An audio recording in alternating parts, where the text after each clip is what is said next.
NBC Sports, home of the NASCAR race for the championship. This is the Discover Card Countdown to Greenwood as we get ready to go racing. The Lowe's Motor Speedway is about 12 miles northeast of downtown Charlotte, North Carolina. Today, this 43-year-old track plays host to the tightest championship race in Winston Cup history. There are just 6 races remaining, so when the smoke clears in Charlotte, who will be leading the points? It is the trophy every racer wants, but suddenly this season, it seems that no one can hold on to it. Past champions, future stars, skilled veterans, each dreaming of hoisting the Winston Cup, yet fearful of the nightmare where it slips away. Oh, hard into the wall. Sterling Marlin, a vicious crash. Problems for Jeff Gordon. Now he's coming to pit road under green.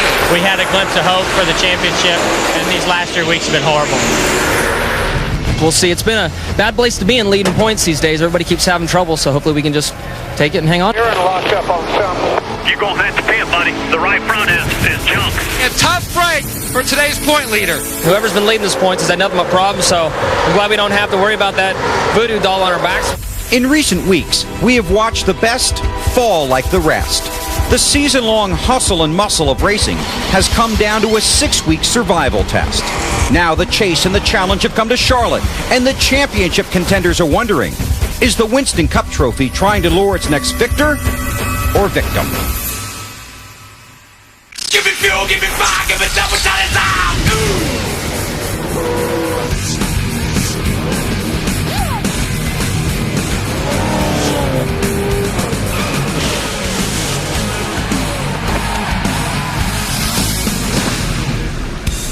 NBC Sports is live at the Lowe's Motor Speedway as the NASCAR Winston Cup Series gets ready for the UAW-GM Quality 500.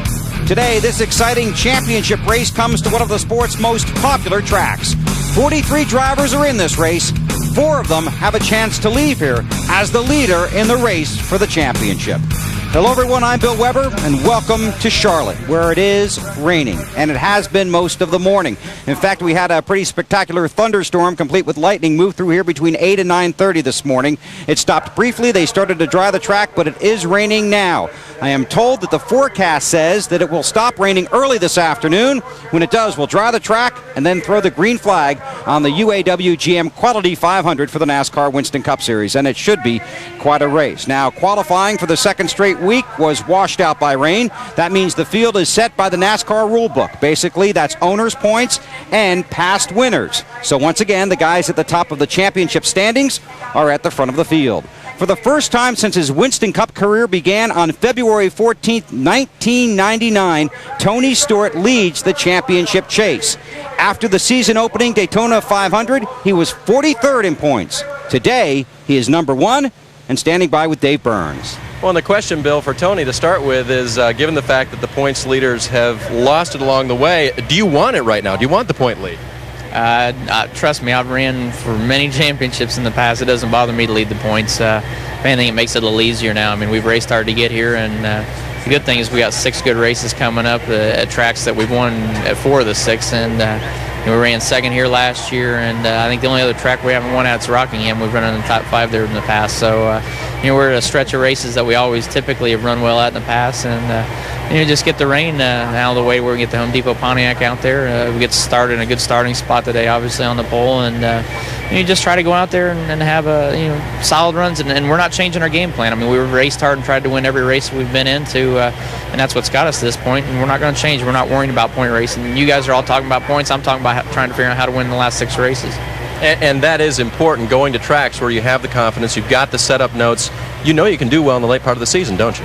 Yeah, I mean, we've had a pretty good history. I mean, the last 3 years we've been really strong this time of the year, and there's no guarantees by any means. I mean, you look what happened last week to Jeff Gordon and Mark Martin and Jimmy Johnson, and the same kind of stuff can happen to us this week. But that's why I say we just don't worry about it. I mean, there's so much racing left to do that it's great to be in the points lead. It's something that this Home Depot team's definitely needed, and it's finally nice to reward them for all the hard work they've done this year and get us here. But like I say, we still got 6 races to go, so my mindset's we got to race hard for 6 more weeks, and everybody else worry about point race, and I'm worried about winning races, so we'll see how it shakes out. Talk about how hard they've worked this weekend. Qualifying rained out on Thursday, but you got all your practice in on Saturday. How good's the car?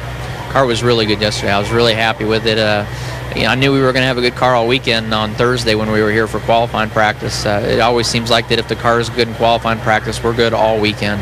And the car's been really, really balanced. It's very, very drivable, and feel confident that I can move around the racetrack if I need to, but it's working really good around the bottom too. And last year, almost the win, couldn't quite catch Sterling. Have you learned from last year, and do you think you have an edge this year that you didn't have last year?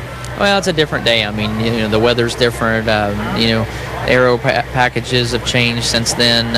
Just a lot of different variables. But like I say, this has been a track that we've always ran well. Last fall was my best run ever here. But we ran good in the spring here, and I feel confident we're going to have a really good day today. I mean, you never can predict exactly what's going to happen, but I told Greg after the first run yesterday morning, I was pretty happy with my car, and all we did was just fine tune on it all day. So pretty excited about getting racing today. And how about the High Line? You told BP yesterday you'd run the High Line maybe once, maybe 2 laps just for him. Now with the track being washed down, what do you think of that? It might take a little longer to get up there, but I'm sticking to my word. I mean, BP, I'm going to get you a couple laps up there. I don't know how productive I'll be, but I will definitely get up on the top and rim ride a couple laps like the old dirt track days. All right, Director Mike Wells, make sure you're on Tony Stewart when he runs that High Line, because it could be exciting here. It always is at Lowe's. He goes for his first win again. His best finish last year was second. He'll try to take it home today. To Marty Snyder. Well, Dave, I think Mark Martin might try that High Line as well here at Lowe's Motor Speedway today, but let's talk about last week first before we talk about this week's. Lost 61 points, now 72 behind. What was the final evaluation on the steering box problem that, before the race even started? It was an assembly problem, and to make a long story short, whenever you turn the steering to the right really quick, it would lock up, and we never turned it that fast in practice. To the right. So just one of those things. Never heard of it happening. I don't understand exactly how the fluid moves in the steering box, but it would block off and lock up whenever you turn to the right real quick. And strange in the fact that we started by points and Jimmy Johnson was on the inside of you, and you really didn't have anywhere to go. He didn't have anywhere to go. And nobody expected that. I didn't know what. I was just in shock. I just couldn't figure out what was going on, and I almost ran into the pit wall. It's just, I'm sure he was in shock too. Unfortunately, I wasn't far enough ahead of him to pass in front of him, and I guess it could have been worse. It could have happened after the race got going or something. But you just have to take the cards you're dealt and do the best you can with them, and that's what we did with the rest of the race, and that's what we do every race, is try to minimize the damage, maximize the points, whether it's 30th place we're racing for or first place. You talk about the cards you were dealt. The hand you had here in May was pretty awesome. This is not the car you have here this weekend that won the race in May. Why is that? We brought 2 cars to a test here in May, and the one that I have here is the one I said that's the daytime car, and the other one I said was the nighttime car. So this one did better during the day, and the other one did a little bit better at night. Both of them were really good cars, and this is a great car, and we have a lot of confidence in it. Let's talk about this weather and the change that it's going to have on this racetrack. Boy, we practiced in, 80-degree temperature yesterday. It was hot and slick out there. Now it's going to be cooler, and the rain has washed the rubber off the track. How will that change the race, and how will that affect the race cars? Should tighten the cars up. It should be a lot more. It could be a night race, But the way our car works yesterday, it won't mind that. Our car gave us a fit yesterday, and so I think that the cooler it is, the better we'll be. We may have to undo some of the things that we did to the car to try to make it good in the sun and the 80-degree weather. But, we should have a good long-run car. Certainly when the green flag comes out, we won't charge to the front and run and hide, I don't think. But I think as the race wears on, in typical fashion of Ben Leslie's cars and this team's cars and the setups, that it should get stronger as we go. In terms of the championship, you and I were just talking about it. Do you guys feel like that you have to have a mistake-free rest of the season in order to win this championship, Mark?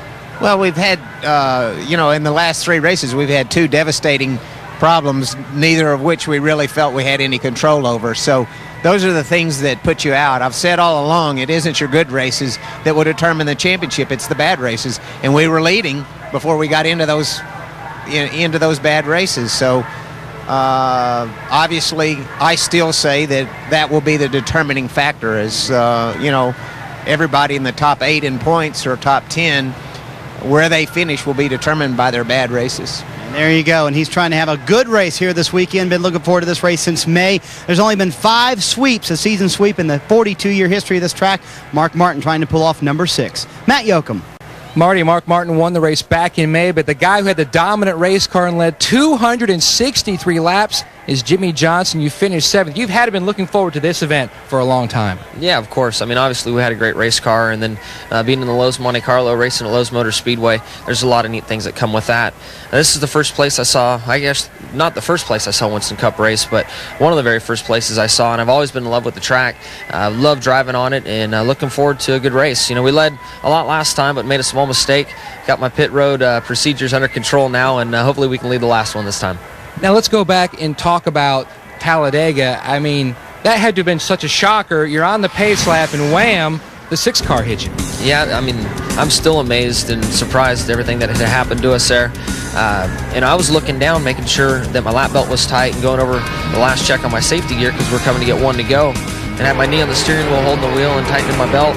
And, I get hit, and at first I thought maybe I drifted up into Mark, and when I looked up and I saw we were in the grass, I knew we had other problems, but just a wild and crazy deal. But our day got, we had a bunch of little things going wrong, so hopefully we got all of our bad luck out on that one day, and these last 6 will be in good shape.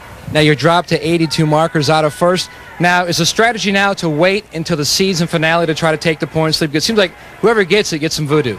We're going to try to get it back this weekend, or today here at this race. But it seems like whoever has been leading the points has had some bad luck on their side. We wanted to be the team to break that bad luck and carry it on out through the end. But this is racing. Crazy things happen. And I know with the guys that I have on this Lowe's team and the pit stops we're going to have, the equipment I'm in, the calls Chad's going to make, we're going to be in good shape and be a threat all the way through this. Now you can hear in your voice, and you sound like you're stuffed up, battling allergies. Yeah, they're killing me today. Late last night, they started to bother me, and they've been really acting up today. So looking forward to getting into the car so I can think about something else besides my nose. Now, I know you're looking forward to the season finale at Homestead, because right after that, Jeff and Jimmy are going on their European vacation to do more racing. Yeah, I get it. If one of us wins the championship, unfortunately, with the duties you have, then you won't be able to go to Spain for this World Rally race we're going to be involved in. But there's a race over there that's called the Nations Cup. They take a 2-wheeled rider, a dirt driver, and an asphalt driver to run in a variety of different rally-type cars on a closed course. And then the big prize at the end of the weekend is you get to drive the World Rally car. So I'm really looking forward to that with all the dirt background that I have. I haven't been in a 4-wheel drive before, so looking forward to it. You're testing for that coming up in a few weeks. Yeah, I think we're going to test a car out in Phoenix, get a feel for it. I don't believe it's going to be a World Rally car, but something close to it, and let us get used to 4-wheel drive and sliding around. Now, looking at Charlotte, qualifying on Thursday, your tradition of Friday the 13th for qualifying, it went back to Thursday, but you guys have dialed that race car back in. High hopes for today? Very high hopes. Our qualifying practice speeds weren't where we thought they were going to be. We came with a little different setup, switched everything back over to where we sat on the pole here with in the spring, and still didn't have the speed. And I'm not really sure what was going on, but we went into race trim, put the car back just how it was in the 600, and actually a little faster than what we were in happy hour and comparing notes. So hopefully we've got a little bit better car than what we had in the 600, and that should mean good things for us. Well, besides chasing the Winston Cup Championship as a rookie, he's also chasing a mark set by Tony Stewart. 3 wins already this season. A 4th will be a modern era record for a rookie to make a trip to victory lane. Dave? Well, you've met the first 3 guys in the championship chase. Ryan Newman is the 4th. He is only 137 markers out of the top spot. He can still win it. But he had an interesting start to his weekend on Saturday when his car got out from underneath him over in the third turn. And Ryan, that is where we will begin. First of all, what happened with the car that it got away from you like that? It just jumped out. I mean, there's a few bumps over there on entry to 3, and I think I had just a little bit of too much rear brake bias in there, and it just got out from underneath me. And as you saw, once it started going, there was no catching it. And it's happened here before. A lot of guys have problems down there, and it's just it's tough. Once you try to get a car running so good and so fast, once it goes, it's gone. The crews are known for having a backup car that can just roll out and immediately put you on the track the same way you were. How close were you when you put the backup out there, and how hard did they have to work to get you back in race mode? Well, it was basically a sister car we rolled off. That was PRS 045, which is known as Daisy from winning the Winston, which we didn't want to give up. But this one's PRS 46, so they're sister cars. Hopefully everything will work the same way. We changed the setup a little bit, trying to make it so that didn't happen again.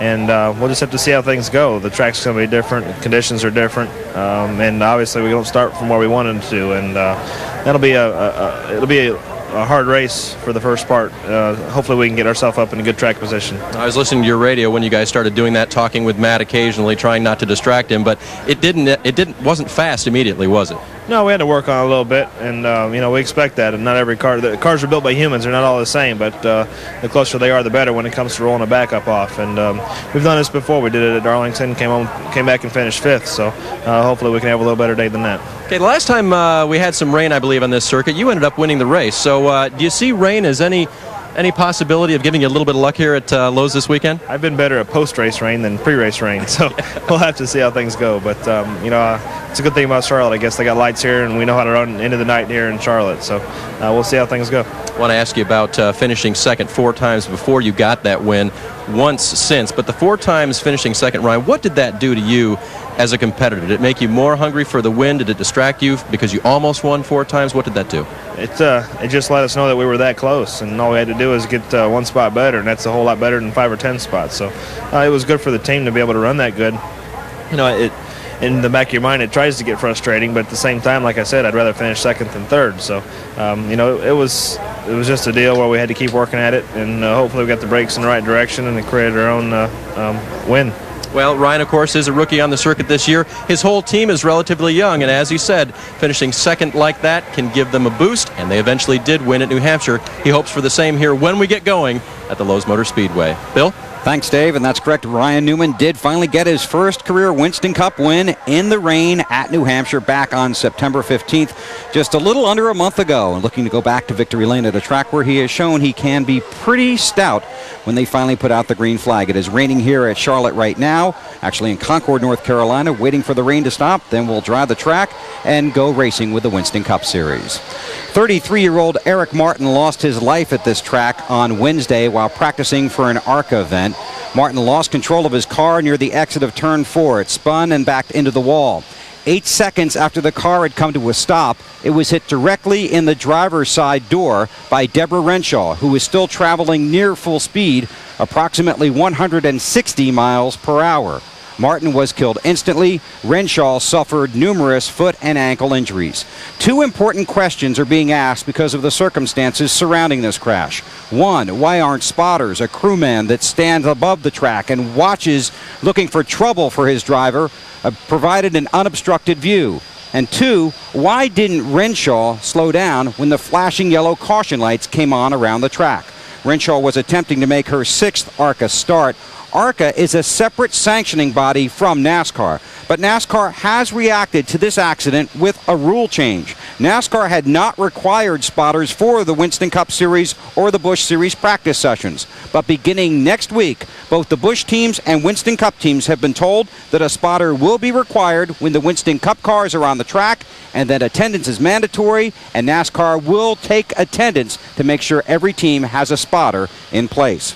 Eric Martin was a rookie. He made 18 career starts in the ARCA Series. His funeral was yesterday. He is survived by his wife Tammy and their 2 children.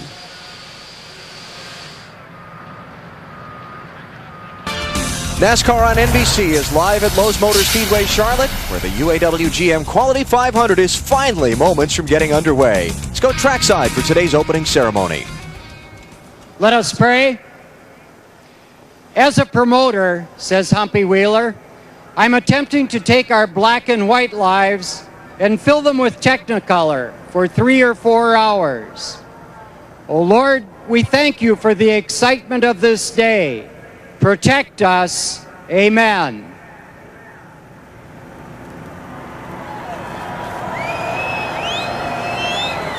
Our anthem singer today was recently crowned Miss North Carolina. Here with the national anthem, please welcome Rebecca Revels.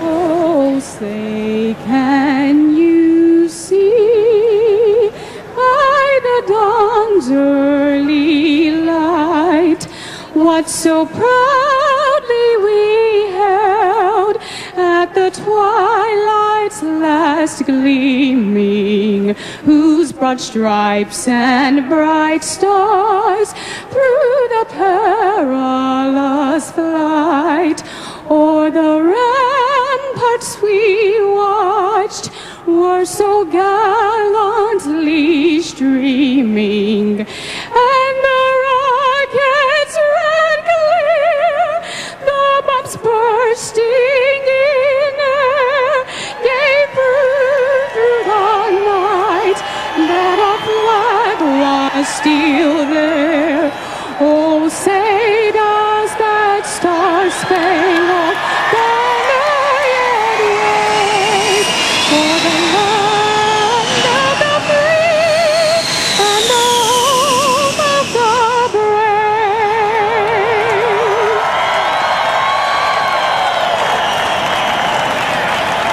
And race fans, the time has finally arrived to bring us the most famous words in motorsports for the UAW-GM Quality 500.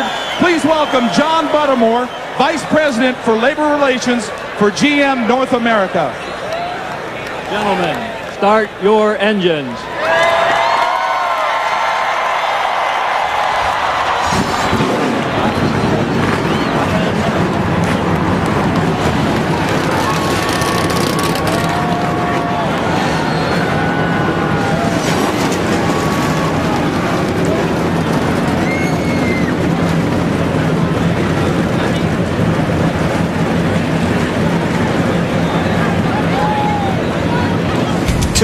45 minutes delayed by rain, but thanks for sticking with us. We're going to see the green flag from Charlotte next on NBC.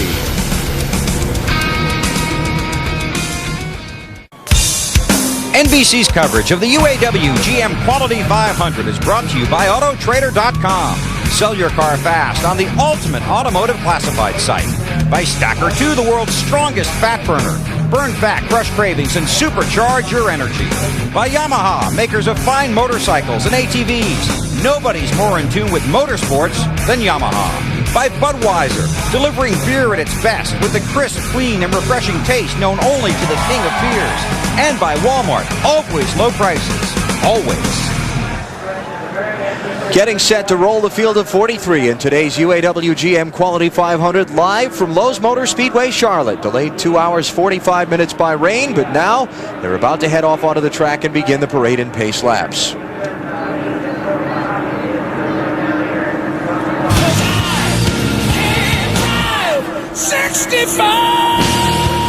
Budweiser, the official beer of NASCAR, proud to sponsor the Bud Pole Award given to the fastest qualifier at each NASCAR Winston Cup race. Qualifying was rained out here Thursday and Friday, so you see the Bud Pole Award standings for the season so far. Since 1979, Anheuser-Busch has awarded more than $7 million as title sponsor of NASCAR's Pole Award program. Now the Walmart starting grid for today's race. Field lined up according to provisions in the NASCAR rulebook as the B-52 bomber goes screaming overhead. Tony Stewart, first in owner points, is on the front row with Mark Martin. It's basically owner points through the first 35, then former winners, and then number of qualifying attempts. Jimmy Johnson will start third. Jamie McMurray will still start fifth. His first race in the NASCAR Winston Cup car here at the Lowe's Motor Speedway. Jeff Gordon, four-time winner here in Charlotte, but has not finished the race 3 times in the last 5 weeks. He's in row 4. On the inside of row 5, Bill Elliott and Ricky Rudd on the outside. Both still aspirations of winning a championship. Kurt Busch, one of the hottest drivers of late. 5 top 7 finishes the last 7 weeks. He's with Dale Jarrett in row 6. And on the inside of row 7, Dale Earnhardt Jr., a local favorite. Grew up about 20 miles from here. And on the outside, Jeff Burton. Let's see what Jeff Burton has to think. Hey, Jeff, Benny Parsons, you got me? BP, I got you. Okay, yesterday, you absolutely dominated the 300-mile event. Weather's changed. What about your chances today? You're exactly right. This is we haven't run into these conditions at all this week, so we don't really know. But yesterday, our car felt really, really good. Wasn't as fast as some other cars, but it drove real well. And been very few times in my career where I said my car drove well that we did run well, so we feel pretty good about it. Did you make any changes on this race car based on your performance yesterday? Made some changes on this car based on the weather change, not so much based on what we saw yesterday. The track got real slick yesterday when the sun came out, and I don't think we're going to have any of that today. We got night racing conditions now, so we looked at all of our notes and talked about what the difference is from day to night and made some changes based on that. Looking at the racetrack, Jeff, are we pretty ready to go green? Still wet up by the walls here on the front straightaway, and entering 1, it looks like to me it's still a little wet up high, but other than that, it looks okay. Good luck to you. Jeff Burton going to start 14th today as you look at the rest of the field for the 500-miler. Got one car stopped on the apron down in turn 4, but he's gotten it going now. And Jerry Nadeau, what a tough break he caught in the Georgia Pacific car. He was the fastest car in practice, was on the pole Thursday night. 18 or 19 cars qualified, and then it rained, it washed it out. They had to go back, revert back to the points, and he goes from 1st to 39th. Long list of drivers who failed to qualify for this race, including Kerry Earnhardt, Ron Hornaday. Not able to make the show, didn't get a chance to because they didn't get the full qualifying session in. Now, 2 cars are going to have to go to the back on these pace laps. Ryan Newman, because he's in a backup car, and also the 49 of Stacy Compton, although he was scheduled to start 42nd anyway. Let's get some updates from pit road before the green. Matt Yoakum. Alan, back in May, it was a 1-2 Roush Racing finish. Today, Rusty Walls would like to make it a 1-2 Penske Racing finish with teammate rookie Ryan Newman. His car has been fast all week, and he will start 6th. The win today would break a 56-race winless streak dating back to California last year, and it would also keep alive his impressive consecutive streak of years of winning in Winston Cup. A win today would make for 17 straight years. Look for the 2 car today, Dave. Matt, Jeff Gordon finished 5th here in May, but fans, don't worry about that, because if you run well at Lowe's Motor Speedway, you remember how to run well, and Jeff has won here 4 times. Not only that, in 16 of his 19 starts here, he's led at least 1 lap. Expect to see the 24 car at the front before the day's over. Marty? Dave, this is a critical race for Matt Kenseth and his DeWalt team today. They are 201 points behind in 6th place in the race for the championship. And while that is a big hill to climb, they know it's a big task, but it has to happen tonight. They must win this race. They must make a charge this evening and gain some points on the leaders if they are going to win their first ever championship. Bill? Well, as Ryan Newman told us, he had to drop to the back of the field because he lost a car here in practice. They had a momentary scare on pit road after the command to fire the engines. An electrical glitch was affecting a radiator fan. They have fixed that, sent him out, and he drops to the rear of the field. Ryan has very quietly become a NASCAR Winston Cup star, and the emphasis is on the word quiet. He speaks very softly, but he drives hard. He's just 24 years old, has some fancy engineering degree from Purdue. Right now, his focus is not just on winning, it's on winning the Winston Cup. Alan? Be fun to watch Ryan try and come from the back of the field today. Ryan 4th in the NASCAR Winston Cup Championship. You see how tight the standings are. Any one of those first 4 could lead when we leave Charlotte today and head to Martinsville, Virginia next week. And Ricky Rudd, in one of our interviews while we were waiting the rain out, talked about everyone. They said that it's an 8-man race, and I'm only a few points behind 8th place, so I feel like I'm in the championship hunt.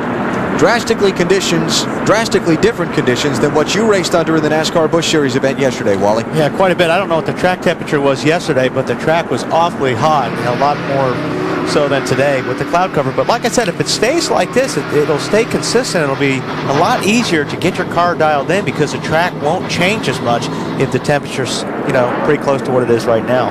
Now, what's going to happen when the field comes off turn 4 this time is they're going to get the green flag, but the caution flag will stay out as well. So the race is going to officially begin here, but because, as you heard Jeff Burton say, there are some areas up at the top of the track still a little bit damp. All right, they're going to do that in another lap, I understand, the green flag. But they're going to get the green and yellow at the same time to try and dry out those areas right along the retaining wall that are still damp. Yeah, especially coming out of turn 4, you run up right against the wall. In fact, I ran into the wall about 3 times yesterday coming off a 4. So you really need to get a little bit better there before you can start this race. We talked about the crews and different things they might have to do to their cars to deal with the change in the hot conditions from yesterday to the overcast today. Drivers had to deal with some things too. Yeah, it's dark out there right now, and if you have a dark visor, it's difficult to see. So you see Dale Jr. here, or somebody from Dale Jr.'s crew, putting on a clear visor where you can see he had the dark visor on. And I went the other direction because when we were racing, it got sunny out, and I put a dark visor on. I had a clear visor, so good to see here. It is good to see. It's awfully good to see. Matt, Wally was talking about yesterday. Do you remember what the track temperature was yesterday?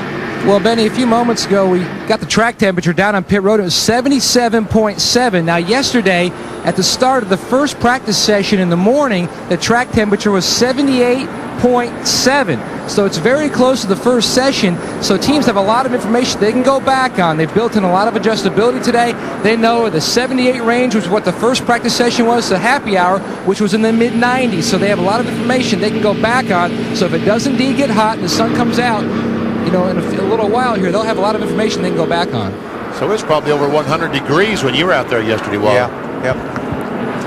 Slickery. So it was slickery. I'm told 119 degrees yesterday. 119 degrees track temperature. So that makes a big difference, as you know, Benny. This place changes when it gets hotter, and even you've been here when you've raced here and it's been sunny, and then the clouds come in, and it changes the handling of the car because the temperature of the racetrack changes. All right, here they come to the green and yellow flag. So the first of today's 334 laps is now underway, and the UAW-GM Quality 500 has officially begun. He kind of got chipped there, didn't he? Yeah. Flag waiver. Well, maybe he'll stay up there, and when they take the caution flag and wave the green flag for real, he can do that. That'll only be fair. I can't imagine a greater thrill besides getting out and driving a race car than standing on that flag stand when the field comes by at the start. That'd be a thrill for everybody to see you drive a race car, Alan. Yeah, that's probably true. Tony Stewart gets a break because now the next time by, will be credited with leading the lap, get 5 bonus points, and as close as this championship is right now, 5 points are critical. Benny calls the race. NASCAR Benny. Thank you very much. Weather has held the crowd down somewhat. Some folks who had tickets obviously have chosen to sit at home and watch, but it'll still be about 100,000 here today, and great crowd to watch. Yesterday, pretty good sized crowd watched Jeff Burton whip the NASCAR Busch Series field as we check our Busch Series update. And did he ever? Only 3 cars finished on the lead lap yesterday in the Busch race. By the way, our man Wally finished 7th in that one. Nice run. See Greg Biffle leading Jason Keller by 168 points. They race in Memphis, Tennessee this coming Saturday. You'll see it on NBC. Craftsman Truck Series update. Great battle going between Mike Bliss, the leader, Rick Crawford, second spot for the championship, and Ted Musgrave still very in the hunt. Very much in the hunt. So you're a driver and you're in one of these cars, and you can still see a couple of damp spots up by the wall on the track. What's your thought process? What are you telling your crew chief, your spotter, to tell NASCAR? Well, if I'm on the outside, I'm telling them, hey, it's really wet up here against the wall. If you're on the bottom groove, it looks pretty good, but it's really getting off of 4 is the tricky place, because you get off of 4, you get right up against that wall, and if you hit that damp spot, you are going to be in the wall. I'm just surprised that see Stacy Compton in the 49 car on the apron of the racetrack trying to get to pit road. I'm surprised they don't have some of the jet drivers out now trying to dry those spots off as the cars go around the racetrack. I am too, Benny. Also, I don't know, that last time by, I didn't see a whole lot of guys running up in that wet area against the wall.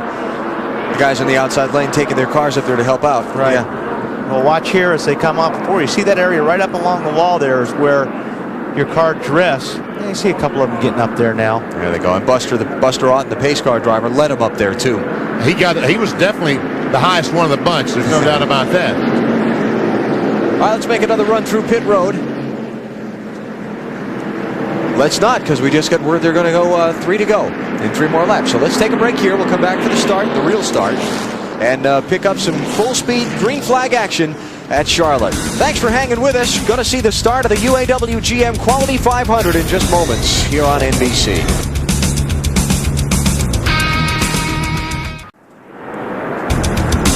Here's the Wendy's race menu as we continue to follow the race for the NASCAR Winston Cup Championship on NBC and TNT. Short track in Martinsville, Virginia next Sunday. That'll be some fun.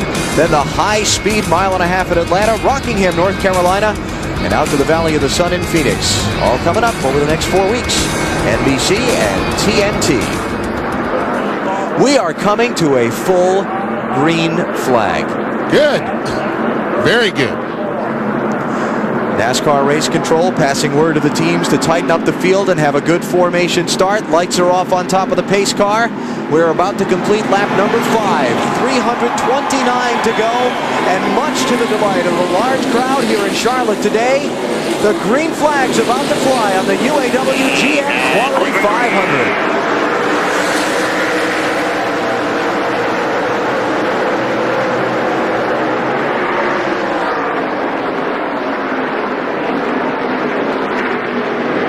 Mark Martin slipping back in the outside lane.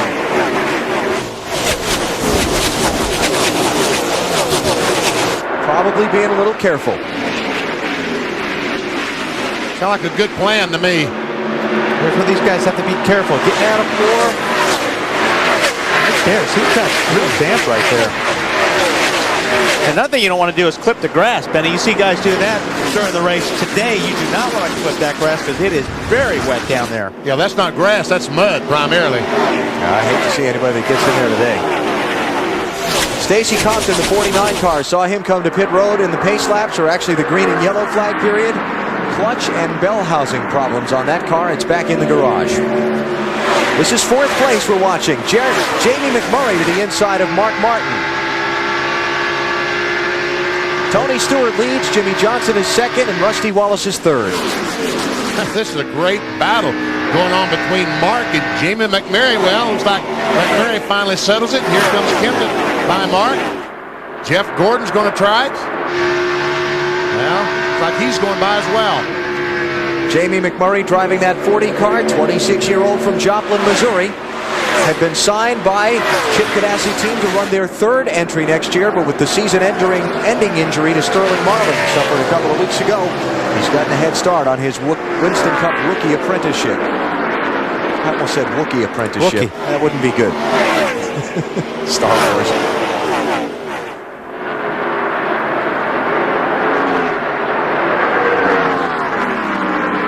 He's hanging right in there. 2nd ever Winston Cup start for McMurray. Dale Jarrett, the UPS car up on the outside. And here's a car that was very, very fast yesterday, the 32 car of Ricky Craven. Finished 3rd here in the spring race, the Coca-Cola 600 on Memorial Weekend. Craven moved into the 12th position after starting 16th. 3 wide in turn 1. Well, 2 wide. That was a 29 car, Kevin Harvick, that dove down and went by both these cars of Jeff Burton and Dale Jarrett. And that puts Harvick up to 13th BP. Just behind him, Jeff Burton is inside of Dale Jarrett. That's Burton in the 99.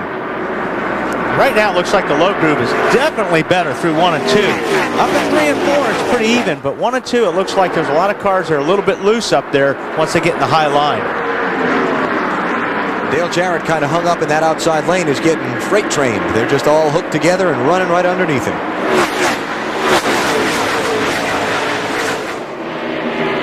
And that car on the outside of the 77, I think, is John Andretti. No, that would be Jeff Green. Jeff Green, the 30 car. Ooh, 3 wide. Look at this. Not Jarrett's good. in the middle. I don't want to be there. Now they're going 4 wide. As here comes Robbie Gordon in the 31 car. You know Robbie was going to run it 4 wide. Find a hole. Blaney slides up between Terry Labonte and Dale Jarrett. Those guys got boxed up coming off of 2, and Robbie had a good run and passed at least 2 cars there. Terry Labonte has a terrific run going today.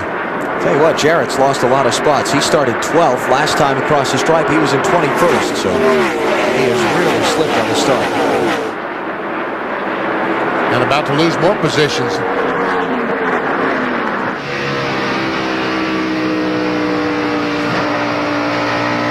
Up ahead of these guys, both Matt Kenseth and Jeff Gordon have gotten through Jamie McMurray. And here's Dale Jr. looking to the outside of Bill Elliott. I started to say something was wrong with Bill's car, but he eased up to let these guys go down in the corner and not make them go in there on the outside 2 abreast. Well, one thing too, Benny, if you get off of 4 and you slip a little bit off of 4, you lose a lot of momentum, and that could have happened where those 2 cars pass them down the straightaway. Everybody, without exception, I talked to in the garage this morning. Well, one of the Sunday morning things when you walk around the garage, you pick people's brains about who they thought in last practice had a strong car. Everybody mentioned that 8 car this morning. And we talked to Tony, hey, the 48 car is not a slouch because guess what? He is closed up on the back bumper of Tony Stewart. Sponsor wars. We've got a battle of the hardware stores going on in turn 1. Well, the 20 car looks like it got in better. First and third place drivers in the NASCAR Winston Cup Championship. Running first and second in the early laps here. Stewart never won here before, though he did finish second in this race 1 year ago. Jimmy Johnson dominated the Coca-Cola 600 in May, led 263 of 400 laps, and he's going to go to the point early.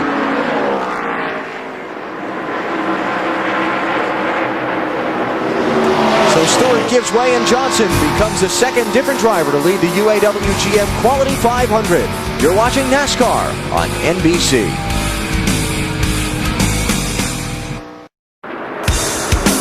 NBC's coverage of the UAW-GM Quality 500 is brought to you by UAW-GM, assembly line to finish line, teamwork wins. By Viagra, ask your doctor if Viagra is right for you. By Lowe's Home Improvement Warehouse, Lowe's, improving home improvement. And by UPS, official delivery company of NASCAR. We want to race the truck. People love the truck. A sponsor's dream, Jimmy Johnson in the Lowe's Home Improvement Warehouse Chevrolet, leading at Lowe's Motor Speedway. Probably can make it better if he won the race, but we're a long way from settling that. Just joining us, some 3 hours delayed by rain. We are just underway, only 23 laps complete. Here's our Old Navy race fact, and this one surprised me. Dale Earnhardt was the only driver to lose the NASCAR Winston Cup Championship lead in Charlotte's fall race.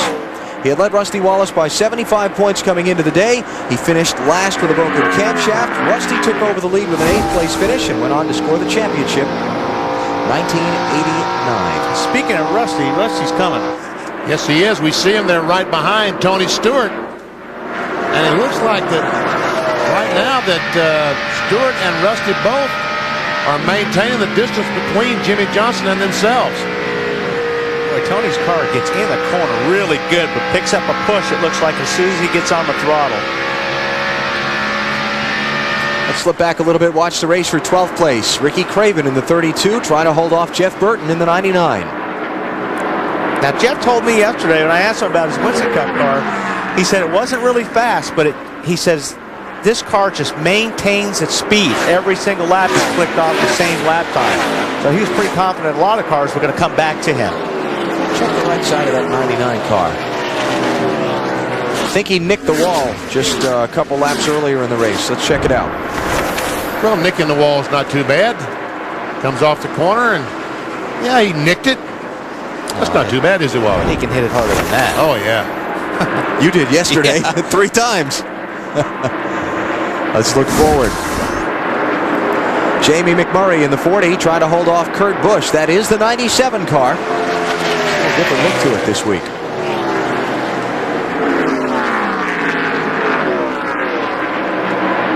And I like the yellow. Just when you're used to seeing the black, it takes a minute to get used to. I talked to Jimmy Fenton, the crew chief for Kurt Busch this morning in the garage area, and seemed to be very confident about their car and how well it was going to do today. And that's the key right there, getting over those bumps. And boy, Kurt Busch's car looked really good. Stayed on the bottom there. But it's so important to get your car to get over those bumps, especially after you wear the tires and you burn off the fuel. Rusty Wallace moves into second spot.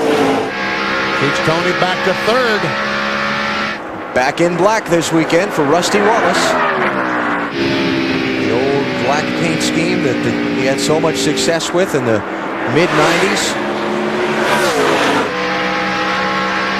And Tony, as he said yesterday, is keeping that car right on the bottom of the racetrack all the way around. NASCAR Winston Cup Manufacturers Championship with 6 races to go. That one is pretty close, too. Chevrolet only 19 points back. Both Ford and Chevrolet, 10 victories. And how that works, the manufacturers get points based on the finishing position of their highest car in the race. Watch Rusty goes in the corner, has been letting the car drift up. Hey, that's the highest I've ever seen Tony in this corner. Well, I think Rusty went up there the lap before, and Tony was down low. I think he's thinking about what you guys talked about. Yeah. He said he'd do it once or twice. Yes, maybe he's paying his debt. I don't know if you heard about that BP was all over him about the fact that he never runs the high line. He loves to hug that white line, and Tony said he'd run a couple laps up high just to get Benny off his back. I think he did that because Rusty had passed him, and he was trying to follow the line that Rusty was running. Yeah, that's what you do when you get past. If a guy's running a different line, the first thing you do is go, I'm going to try to run where he runs. And then if you can, you stay there. But if not, you go right back down to where you think your car is going to be working the best. And Tony just likes to run the bottom. And usually if he gets a car to work on the bottom, he's pretty tough to beat. The drivers work with the spotters, with the crew chief. They give them the lap time, and they can move around on the racetrack. And when they give them the lap time, they say, okay, that was better, so now I need to try that again. To me, it just looks like Tony's car is a little bit tight right now, which means it's not turning. It's not turning from the middle off. Be interesting to see when these guys get to the first pit stop. We've talked about how sensitive this track and the car's handling is to the temperature. How many adjustments we see made on that first set of pit stops, especially if they come under caution. I would imagine every car will make some type of adjustment. But they can make adjustments by just simply changing the air pressure in the tire. So if they do that, that's the simplest thing they can do. And takes less time during a green flag pit stop if that's what it comes to. One of the things NASCAR is always telling the drivers in their driver's briefing 2 hours before the green flag in each race is use your hand signals. Yeah, you see Tony stick his hand out, telling Rusty, go ahead, get down on the low side, I'm going to give it to you. And this early in the race, probably the smart thing to do. And also leading the NASCAR Winston Cup point standings is the smart thing to do. Jimmy Johnson is leading this race. He's opened up an advantage on Rusty Wallace at 2.1 seconds. 33 laps about to be completed. It's what we've been waiting for. Green flag racing at the Lowe's Motor Speedway opening laps of the UAW-GM Quality 500. A long rain delay, but finally the green flag flew, and now we are underway. And at the front of this field is Jimmy Johnson, the rookie who's hoping to recapture the lead in the championship standings. Had it, lost it, now wants it back. Early in this race, he gave his team the silent treatment. That's not a bad thing. He was just busy driving, trying to get to the front. He did. Then finally opened the radio, and here's the conversation. More on entry than anything, Chad. Just a little tight in or right before the center. Looks like it's okay, though. You may not want to change the thing you're doing, bud, but the next 3 cars behind you here are running the second groove up there in 3 and 4. 4, bud, thanks. So the driver tells the crew how the car is handling. The crew, including the spotter, tells him where the other guys are running. This is one driver, but a team sport. Right now, the team out front, the Lowe's Chevrolet, driven by rookie Jimmy Johnson. Let's take you through the field, and let's start with the car that's number 2, running number 2. Dave Burns. And that is Rusty Wallace. Bill, his car is a favorite one called Mad Max, but this is not it. They actually made a car, this is car 54, that's a little bit less sleek than their favorite Mad Max, more of a downforce car, and they've been very happy with it here this weekend. Rusty reports right now the car is just a little bit tight from the center off, but not a lot. Marty? Well, Dave, Jeff Gordon is running in third right now. He started 6th. The car is pretty good getting in, he says. Getting a little bit tighter off of the corner. That's their only concern, but he's turning some pretty fast laps. Not as fast as the car that he owns, the one Jimmy Johnson's driving out front, but pretty close to what Rusty Wallace is turning. Bill? Well, Tony Stewart is the Winston Cup point leader coming into this race. Started on the pole, ran out front in the early laps, but the car has gotten a little tight, as Wally Golovac had speculated just a few laps ago. It's a little tight on the exit. So when Todd Foster puts on that left rear tire next time, it's going to have a little less air in it. Right behind him, the 17 of Matt Kenseth. He has said the car is pretty good so far, maybe just a little tight. Matt's first Winston Cup win came at this track. He'd like to get another. He's got 4 wins this season, Matt. Bill, Kurt Busch knows if not for an engine failure back in May, he could have helped make it a 1-2-3 Roush finish. He started 11th today. He's climbed up to 6th, but he says his race car is a little loose. It's a weird loose. He's going to show patience and ride right where he is now in the 6th position, Dave. Last week, Jamie McMurray survived treacherous Talladega, finishing 26th, but he said Lowe's Motor Speedway is a track that makes me nervous. Right now, his car is just a little bit loose in the center, and perhaps he's nervous because this particular car won here last year at the hands of Sterling Marlin. Bill? Dale Earnhardt Jr. looking for 2 wins in a row. Went to victory lane last week at Talladega. Currently running 8th on the track here. His car is just a little loose. That's the only conversation so far.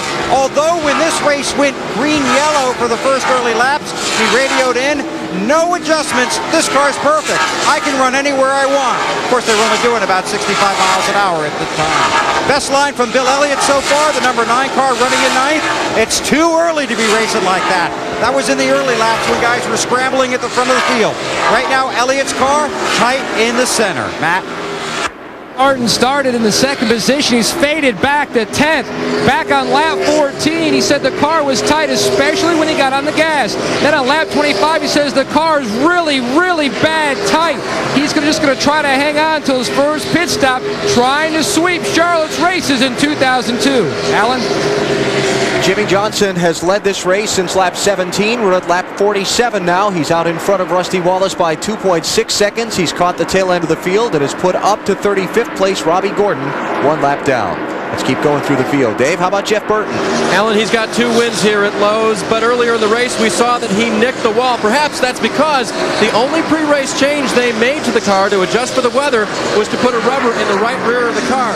That will put some more weight to that tire and does make your car a little bit loose coming off the corners. Matt?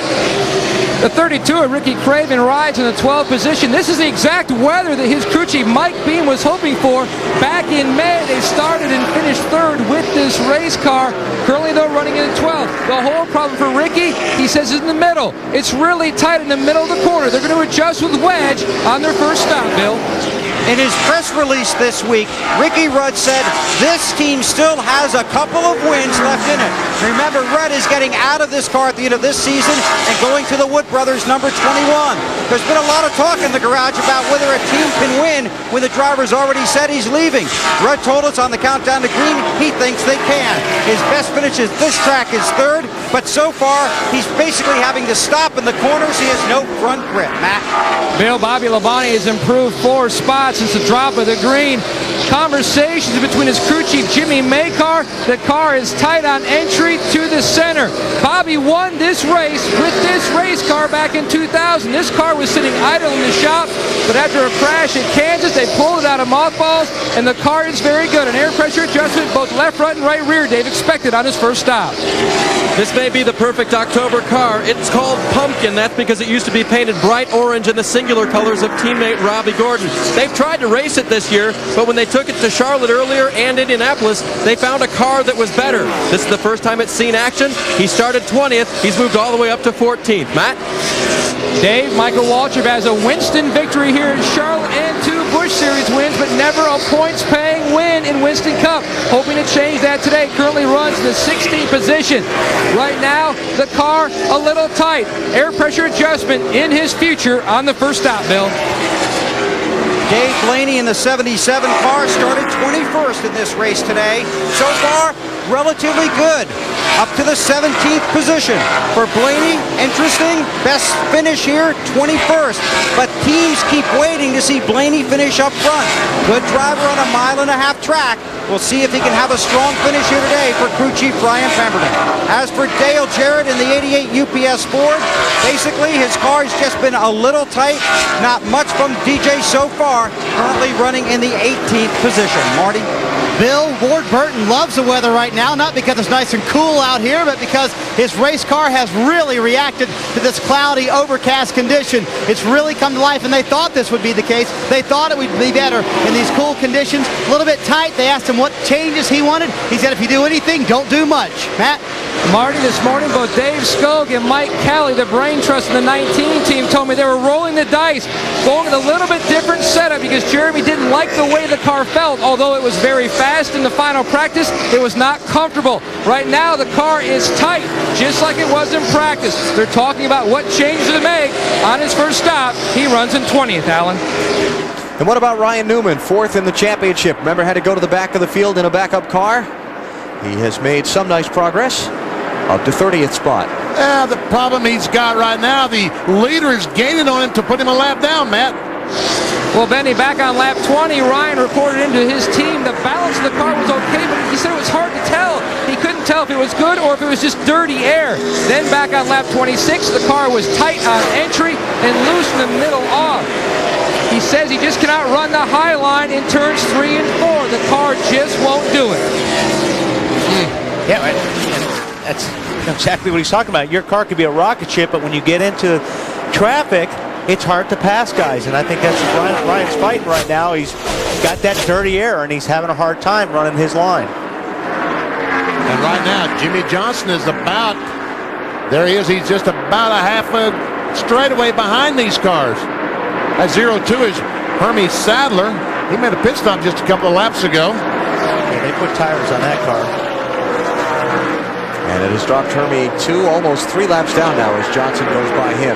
Guys who've been put a lap down by the leader: Kyle Petty, Terry Labonte, Mike Skinner, Bobby Hamilton, Robbie Gordon, Brett Bodine, Casey Atwood, Kenny Wallace, and Hermie Sadler. A couple of Roush Gutierrez battling for the 4th position. A little loose there for Matt Kenseth coming off a 2. And it's easy to get somebody loose off a 2 if you're right on their bumper. And while we were going through the field, both of these guys went by Tony Stewart. So now Kurt Busch is 4th, Matt Kenseth is 5th, and Tony's behind them in 6th. There you see the orange car of Tony Stewart just coming to the picture. And I'll guarantee you, guys like Tony are asking their crew chief, when are we coming in? When are we going to pit? When can we make a pit adjustments. 4 laps, guys, 4 to 5 laps.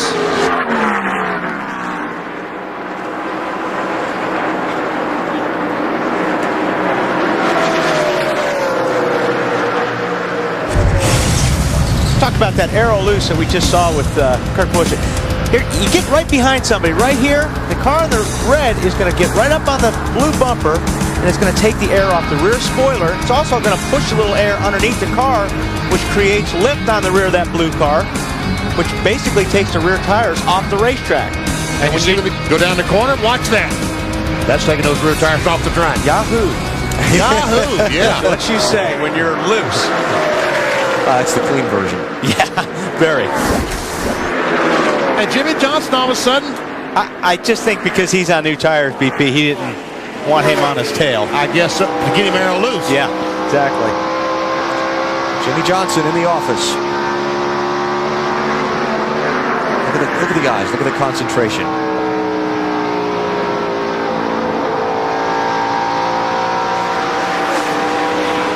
And that's good when you see them. They don't get real wide. These cars handling pretty good. Glance up in the rearview mirror. When you come off the corner, you glance up in that rearview mirror. He'll probably do the same thing off 2. Yep. Glance every time. Make sure no one's behind you. Coming, right? 4.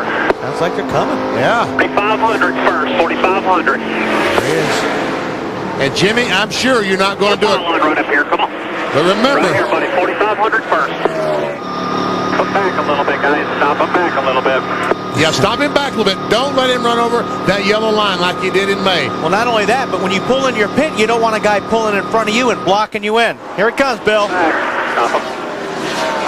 Jimmy Johnson down pit road, told his crew before the race, be calm, do a good job, give 100%, we'll be happy when the day is done. Car is just a little bit tight. They were talking about making a chassis adjustment, haven't seen that yet. Right in front of him, Tony Stewart is also on pit road. Want to make an air pressure adjustment to the left rear, also a chassis adjustment for Stewart. Johnson is down, goes around Stewart. Tony waiting on the left side tires, left side's going on. Started on the pole, got all the fuel in, Stewart's on his way. Snyder. Bill, Jeff Gordon ran in third for most of that run. He's a little bit tight. They take a round out of the right side for Jeff Gordon. It will be 4 tires. He thought he had a right front tire going down. They decided to keep him out one more lap. They wanted to lead a lap, but they couldn't do it. Bill?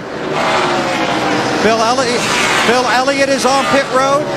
They just want to put 4 tires on this car. Elliott's been just a little bit tight, wanting to get out of some of that traffic at the beginning of the race.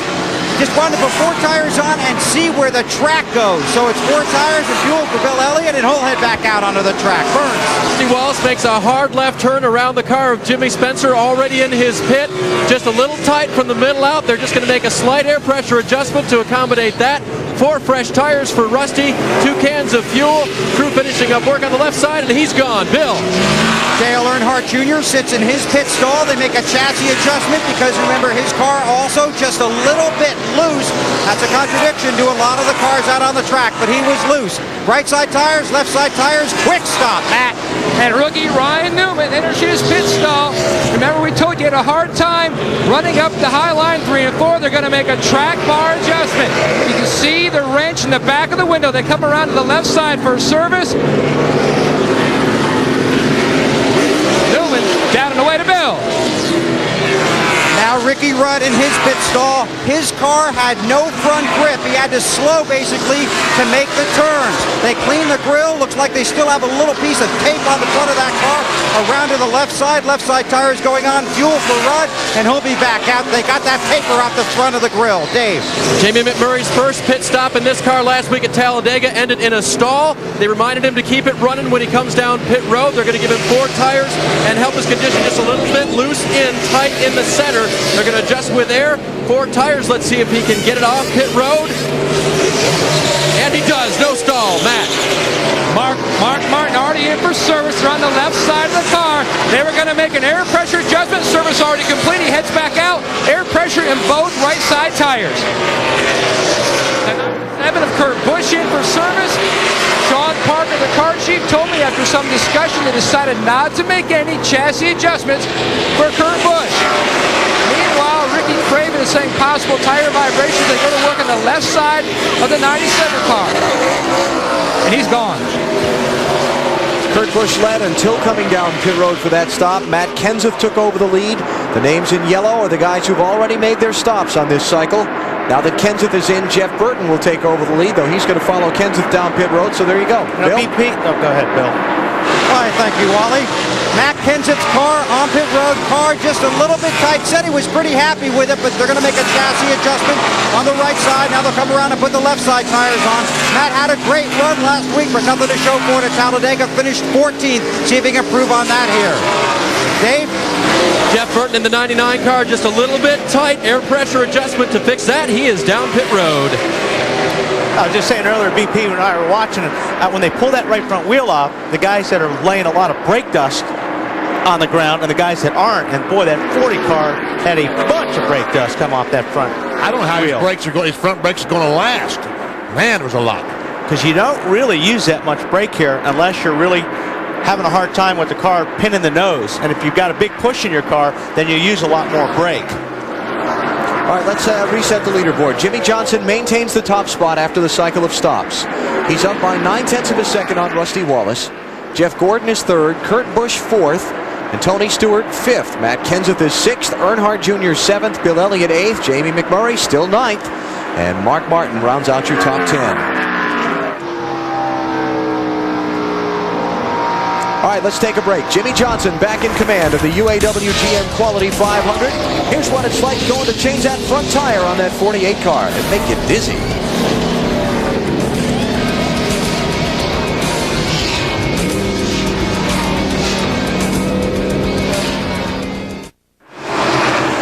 Looking down at the Smith Tower outside the Lowe's Motor Speedway as the cars zip along the front stretch and into turn 1.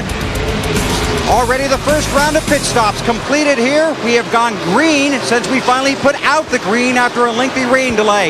And that man, Jimmy Johnson, former Winston Cup Championship leader that has fallen back in the standings, trying to work his way back to the front of the points, is at the front of this field. Good pit stop for his crew. Good drive so far for Johnson. Everybody knows Jimmy Johnson, but do you know these guys? Chris Anderson, Jackman, Tampa, Florida. Jason Gay, front tire carrier, Lexington, Kentucky. I'm Jason Burdett, catch cam from Arkport, New York. I'm Brian Malik, rear tire carrier from Franklin, Wisconsin. Shane Parsnow, and I change front tires, and I'm from Oswego, New York. And Shane was wearing the crew cam on that last stop. Once again, before this race started, the rookie Jimmy Johnson told his crew, be calm, give 100%. Everybody do your job. We'll be happy when the day's over. We'll see how that pans out. So far, so good for Johnson. Guys? And I talked to the crew chief, Chad Knaus, on that 48 car this morning. He told me he felt like his car was faster this time than it was in May. And remember, in May, he led 263 laps or something. Here are the top 2 in the Ray Bestis Rookie of the Year Championship. One's about to put the other a lap down. Jimmy Johnson leading. Ryan Newman in the 12 is back in 27th place.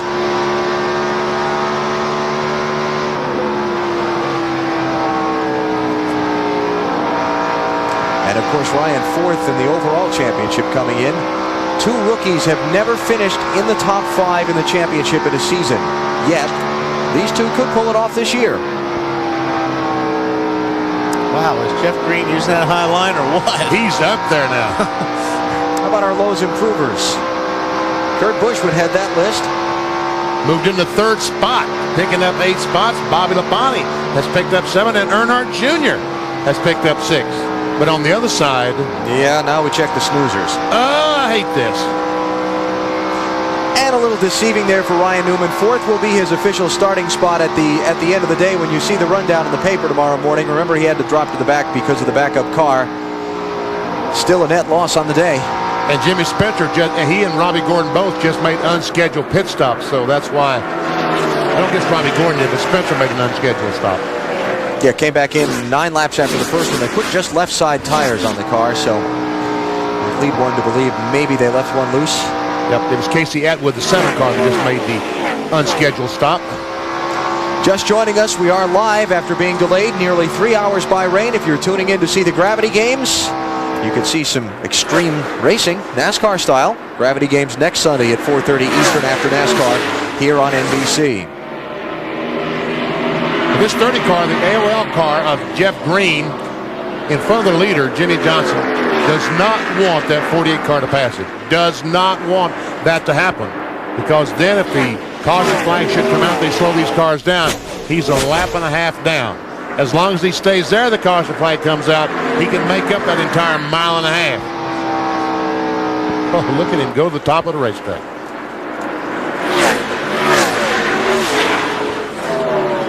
Kurt Busch. Oh, he's coming, isn't he? Trying to get that second spot away from Rusty Wallace.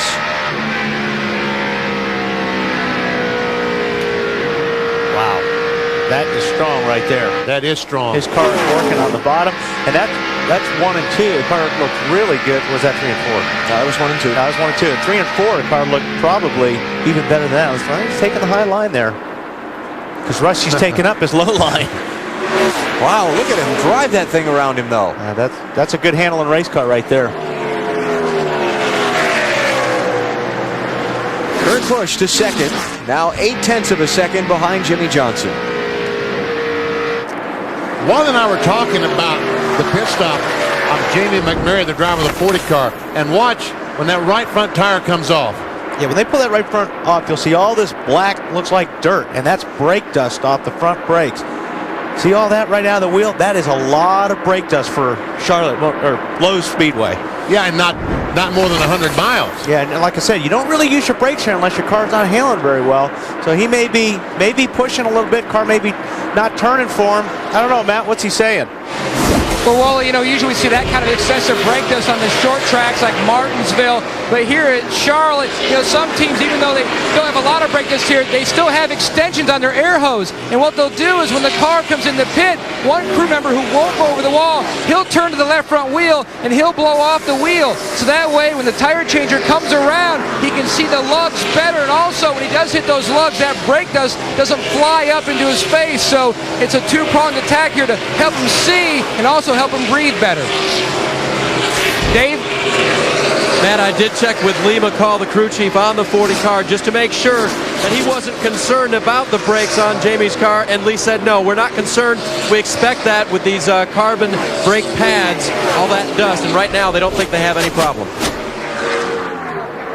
Well, your leader, Jimmy Johnson, finally did get around Jeff Green. Now you see second place Kurt Busch working on the 30 car, and Busch has closed it in quickly. I tell you, Jeff Green in the 30 and the 97 almost crashed coming off turn 4.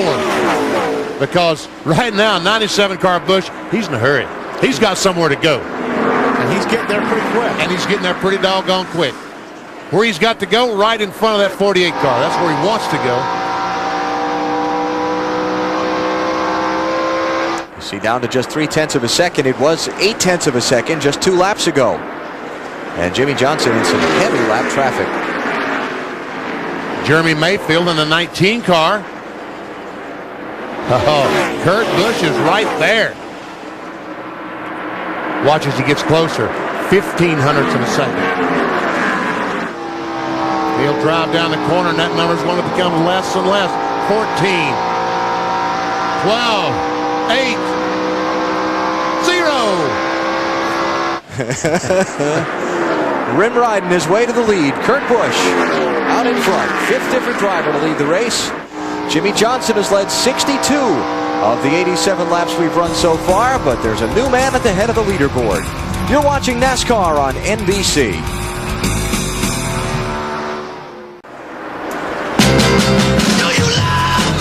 Don't forget tonight, it's American Dreams at 8, 7 Central here on NBC. Pretty good race for 4th place. Jeff Gordon and Matt Kenseth going at it. About 2.5 seconds behind the leader, Kurt Busch.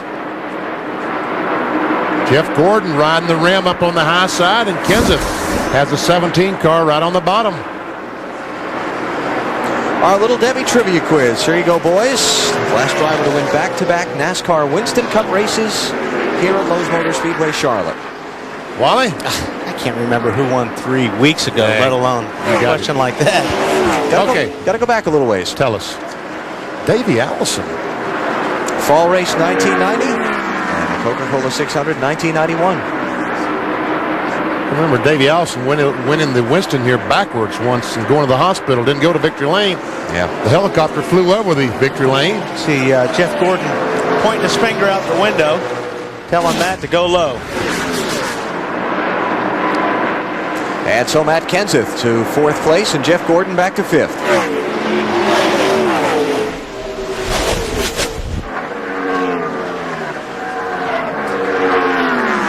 Kenseth picked up his first NASCAR Winston Cup win here at this racetrack, May of 2000. That was a race that was delayed by rain. I think we ended up finishing that one at like 1:30 in the morning or 1 o'clock in the morning. The May race that didn't start till 5:30 in the evening. Oh, Kurt Busch right behind John Andretti. 24th position. Andretti's car is different this week. It's Pillsbury and some kind of biscuits, and hard to recognize for me. Some kind of biscuits, and you don't even know? Yeah, that's right. Grand's biscuits. What do you always call them? Wampum biscuits. Why do you call them wampum biscuits? We take that tube, you whomp it on the kitchen counter and put them in the oven and bake them. Wow, nice little wiggle by Kurt Busch there. Coming up on 150 miles in the UAW-GM Quality 500. Things kind of settled in, so let's take a break. Kurt Busch is the race leader.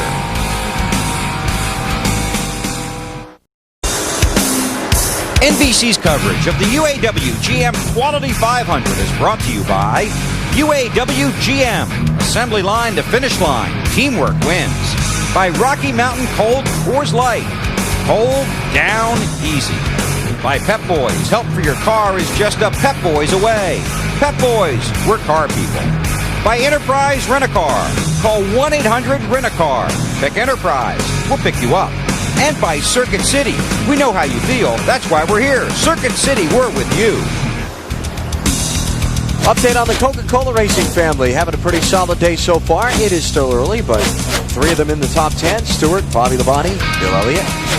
Nice recovery for Dale Jarrett up the 12th spot. Yeah, Jarrett has dropped back to about 20th, but now is on his way forward. And Steve Park and Kyle Petty, along with John Andretti, all having been overtaken by the early leaders, Jimmy Johnson and Kurt Busch. But right now, Steve Park, the 1 car, is very, very fast. Meanwhile, how about this? Ryan Newman, the 12 car, about to go a lap down. Close to. How about that? Oh! That's a little bit of a block there. That's okay. You know, Ryan, Purdue, well, actually, I was going to say he's from South Bend and a Notre Dame guy, but I thought better of it. He's got a degree from Purdue, so he's probably a Boilermaker. But meanwhile, Jimmy Johnson closing right up. Meanwhile, here we go. Kenseth going by Rusty Wallace for 3rd. Well, okay, trying to go by. I talked about that black paint job that Rusty's cars got this week. He last ran that in the 96 season. From 90 through 96, he scored 30 wins in 210 tries using that black paint scheme on that car.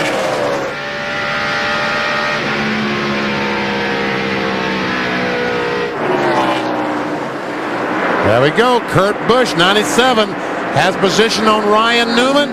Put him on lap down. Ryan is not going quietly off into the night, I don't think. Look at this. Try and pinch him down a little bit. Yep. That will get him loose. Right there, he did get loose. Oh, he used up all the racetrack. Meantime, Kurt Busch did. Here comes Jimmy Johnson. But you pull down on a guy that's running low like that and get right next to his fender, you'll get that car on the bottom loose. And Johnson's got to be careful here. Right on, Newman. You're making friends, buddy. That was a powerful right there. I think that was Kurt Busch. Yeah, I concur. And so Ryan Newman, the 23rd place guy, goes a lap down, and the top 2 are through.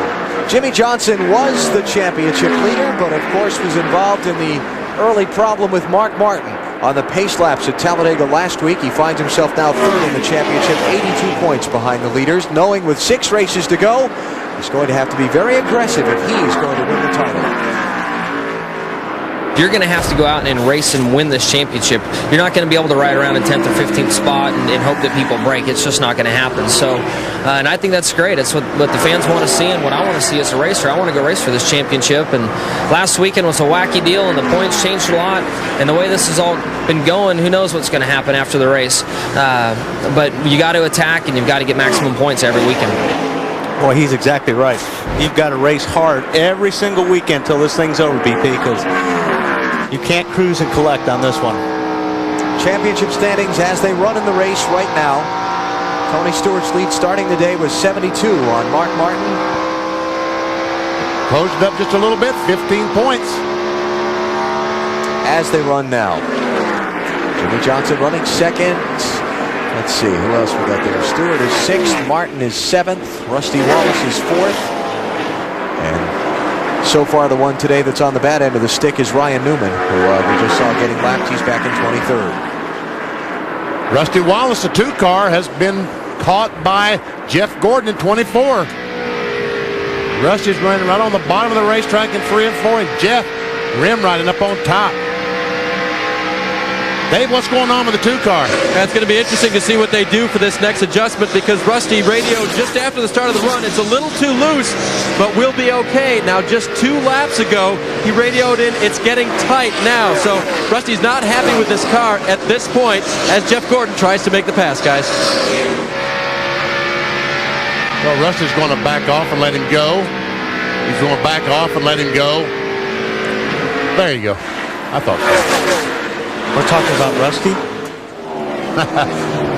Wasn't Jeff Gordon the last when Rusty passed him that motioned him by? I can't remember. One of them, that's right. That was 10, 15 minutes ago. Benny mentioned Dale Jarrett earlier in the race when he was falling back and losing all those spots, and then you and I were talking during the Coca-Cola update there, how he's starting to pick him back up. Yeah, up to 12th spot.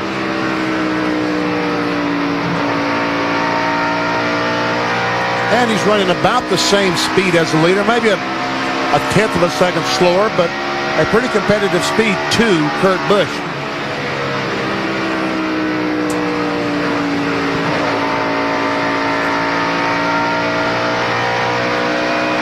All right, we got another set of green flag pit stops coming up if we don't see the caution flag, so let's take a break here.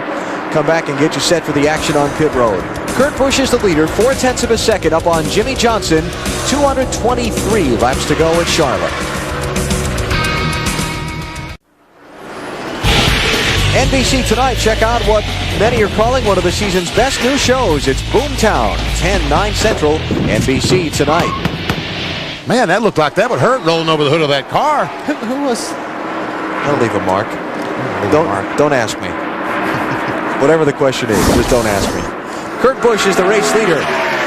Over 150 miles in the UAW-GM Quality 500. Nearly 3 hours delayed by rain. You are seeing this live from Lowe's Motor Speedway, Charlotte. Caution-free so far.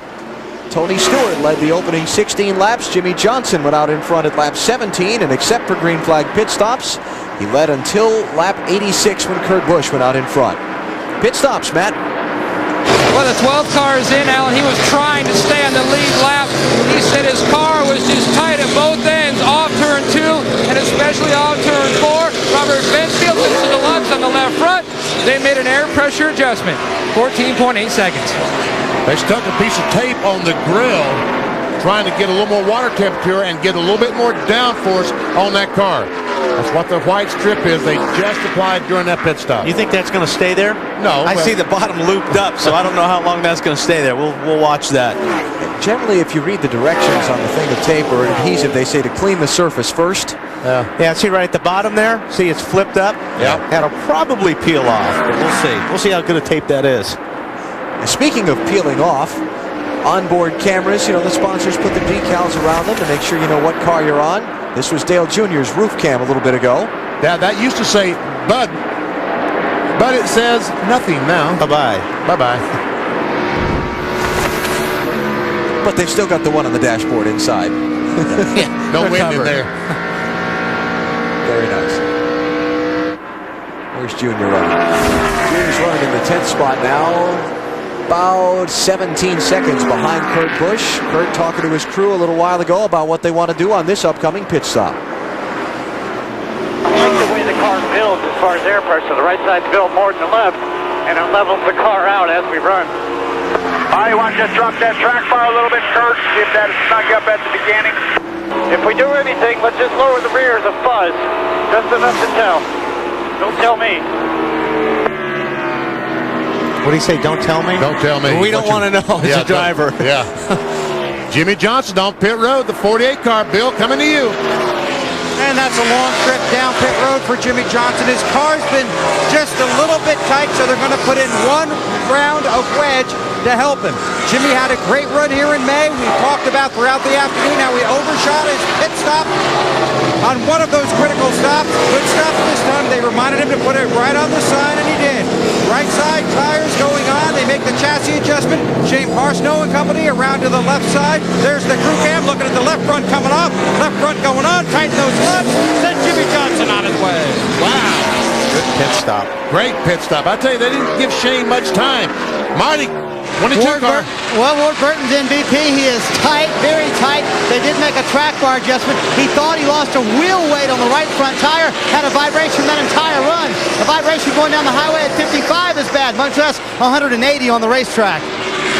Mike Skinner, Joe Nemechek, right of the screen, also on pit road. Let's tell you that Stacy Compton has come back from the garage area, 122 laps down after that clutch problem he had at the start. And Casey Atwood has gone to the garage area. They have some suspension problems on the 7 car.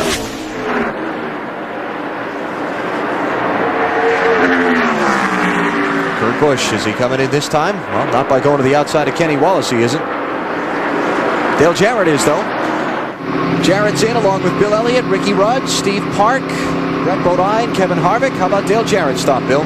He comes down pit road following Bill Elliott down pit road, 2 former Winston Cup champions.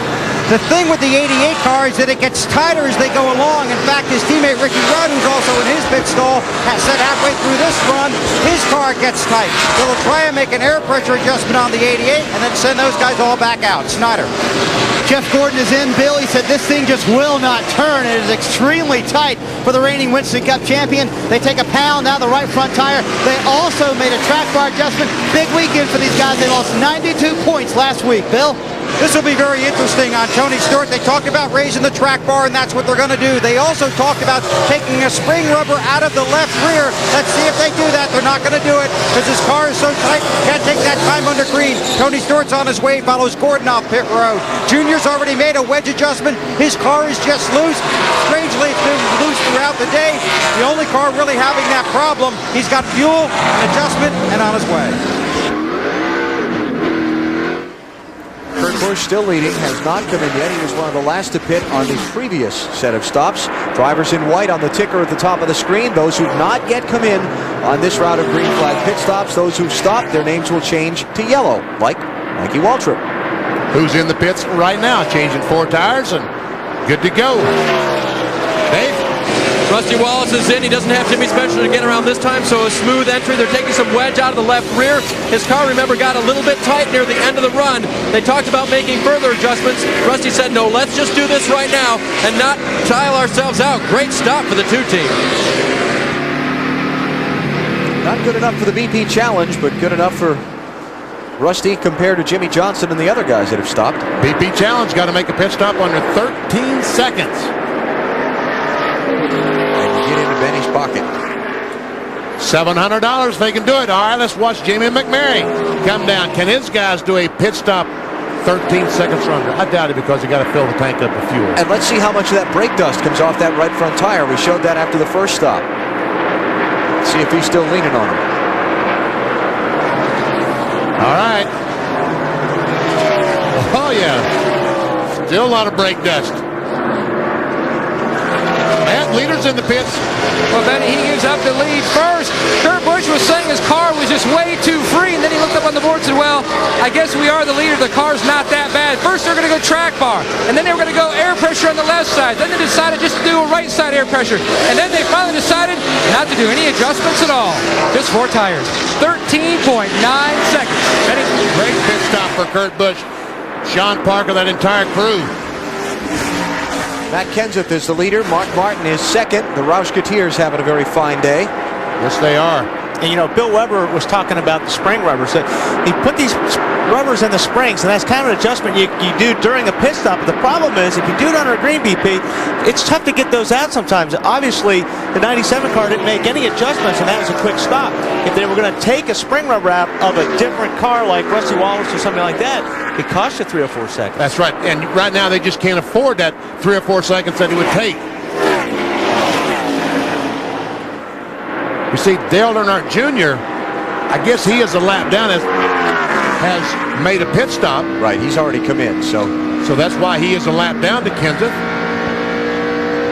And while we watch Matt and wait to see when he pits, I will tell you that on the exchange of pit stops, Jimmy Johnson has gotten in front of Kurt Busch as they came off pit road. Meantime, Kenseth is still the leader, and Junior on the fresher tires getting his lap back there. Getting one of his laps back. All right, here comes Mark Martin down, Matt. Well, Benny, his team is waiting for him as he finally makes a swerve to his pit stall, coming through the 15 pit, comes to a stop. Mark Martin said the car was a little bit tight. You can see the wrench going in the back window. They're going to make a chassis adjustment as they're trying to catch the tire a little bit loose. The guys come around to the left side. Martin on a drive for 5, looking for his 5th Lowe's Motor Speedway victory, Bill, and he's down and away. And Matt Kenseth with the pit road crawl into his stall. He told his crew the car is not too bad. That's always good when you hear that from your driver. He shakes off the water bottle, doesn't want that. They're going to make an air pressure adjustment because his car is just a little tight. Revs the engine, left side tires going on, getting great fuel mileage. Former winner here. They sweep the grill clean, and Matt's on it.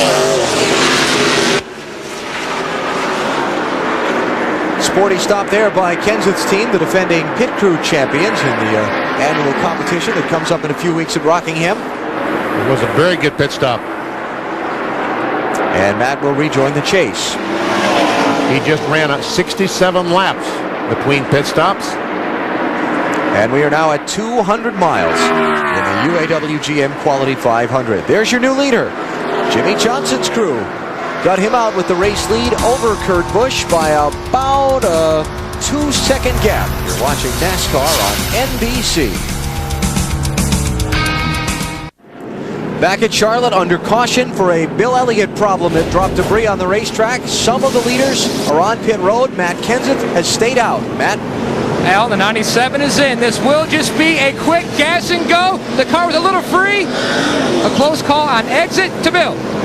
Jimmy Johnson is on pit road. Chad Canals cautioned him. A lot of guys are going to stay out. A lot of guys are going to take 2. Jimmy said there's no way you can take 2. So Johnson's getting 4 tires. So is Tony Stewart right in front of him. Dave. Rusty Wallace came in, even though they'd only gone 10 or so laps on the tires. They decided to get 4 more fresh ones. No adjustments on the 2 car.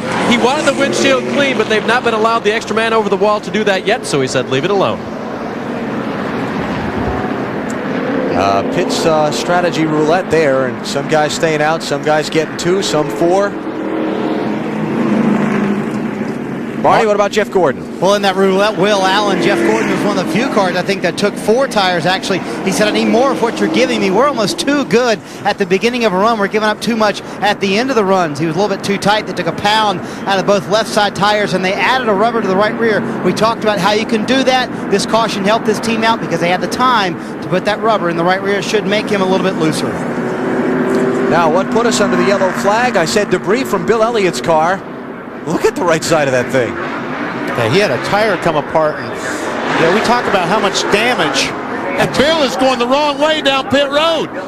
Okay, thank goodness there were other cars making pit stops, but he was trying to get to the garage area to work on the car.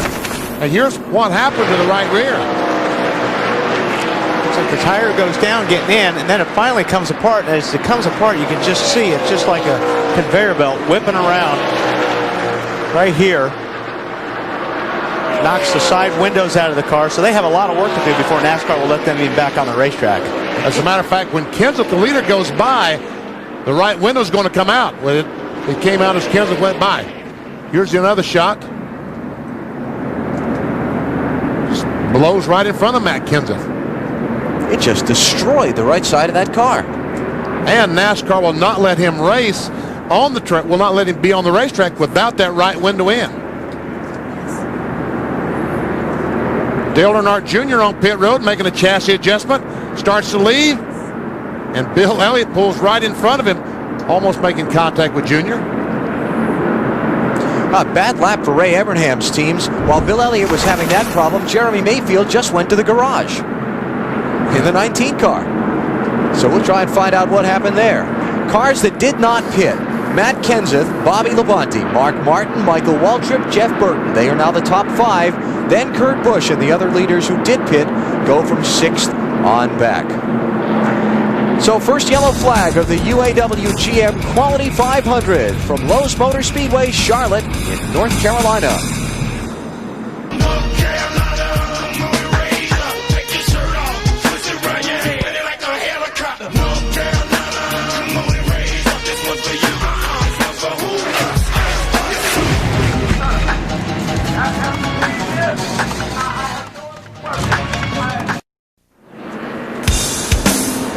NBC's coverage of the UAW-GM Quality 500 is brought to you by UAW-GM. Assembly line to finish line. Teamwork wins. By the Home Depot, NASCAR's home improvement warehouse. By McDonald's. And by Old Navy Painter's Pants, the handyman's classic. Lowe's Motor Speedway Charlotte almost set to go back racing after the debris from Bill Elliott's car. Let's check out the Team Caliber Roush Racing 360 racer. What you got, BP? Well, I was going. Wait a minute. I've got to turn the car, and I'm unplugged. Power failure. Power failure. Best laid plans of men and mice. You see the scramble behind the car. Our pit crew goes to work. How about that? All right. All right, there you go. Okay, now then. I'm going to show you that the water hoses are on the same side of the radiator. And why is that? Because on a street car, the upper hose is on one side, lower hose will be on the other side. Here, they put a divider in the radiator, so the water must go through the radiator twice. And by doing that, it cools at about 10 extra degrees. Anything to keep the water cool, to put more tape on the grill. Right, Wally? That's right, BP. And more tape is good, especially here at Charlotte, because the more tape on the front of that car means you've got more downforce on the nose, and the car will turn. Pace car's off, getting set to go back racing. Matt Kenseth is the leader. I got all the important people up on the flag stand. Green flag, green flag. Wow, that was a interesting restart. Boy, Kurt Busch caught a couple of them sleeping there. As long as you pass to the right, you're okay. Till you get to the start-finish line. So Kurt Busch quickly up from 6th to 2nd. And pursuing leader Matt Kenseth.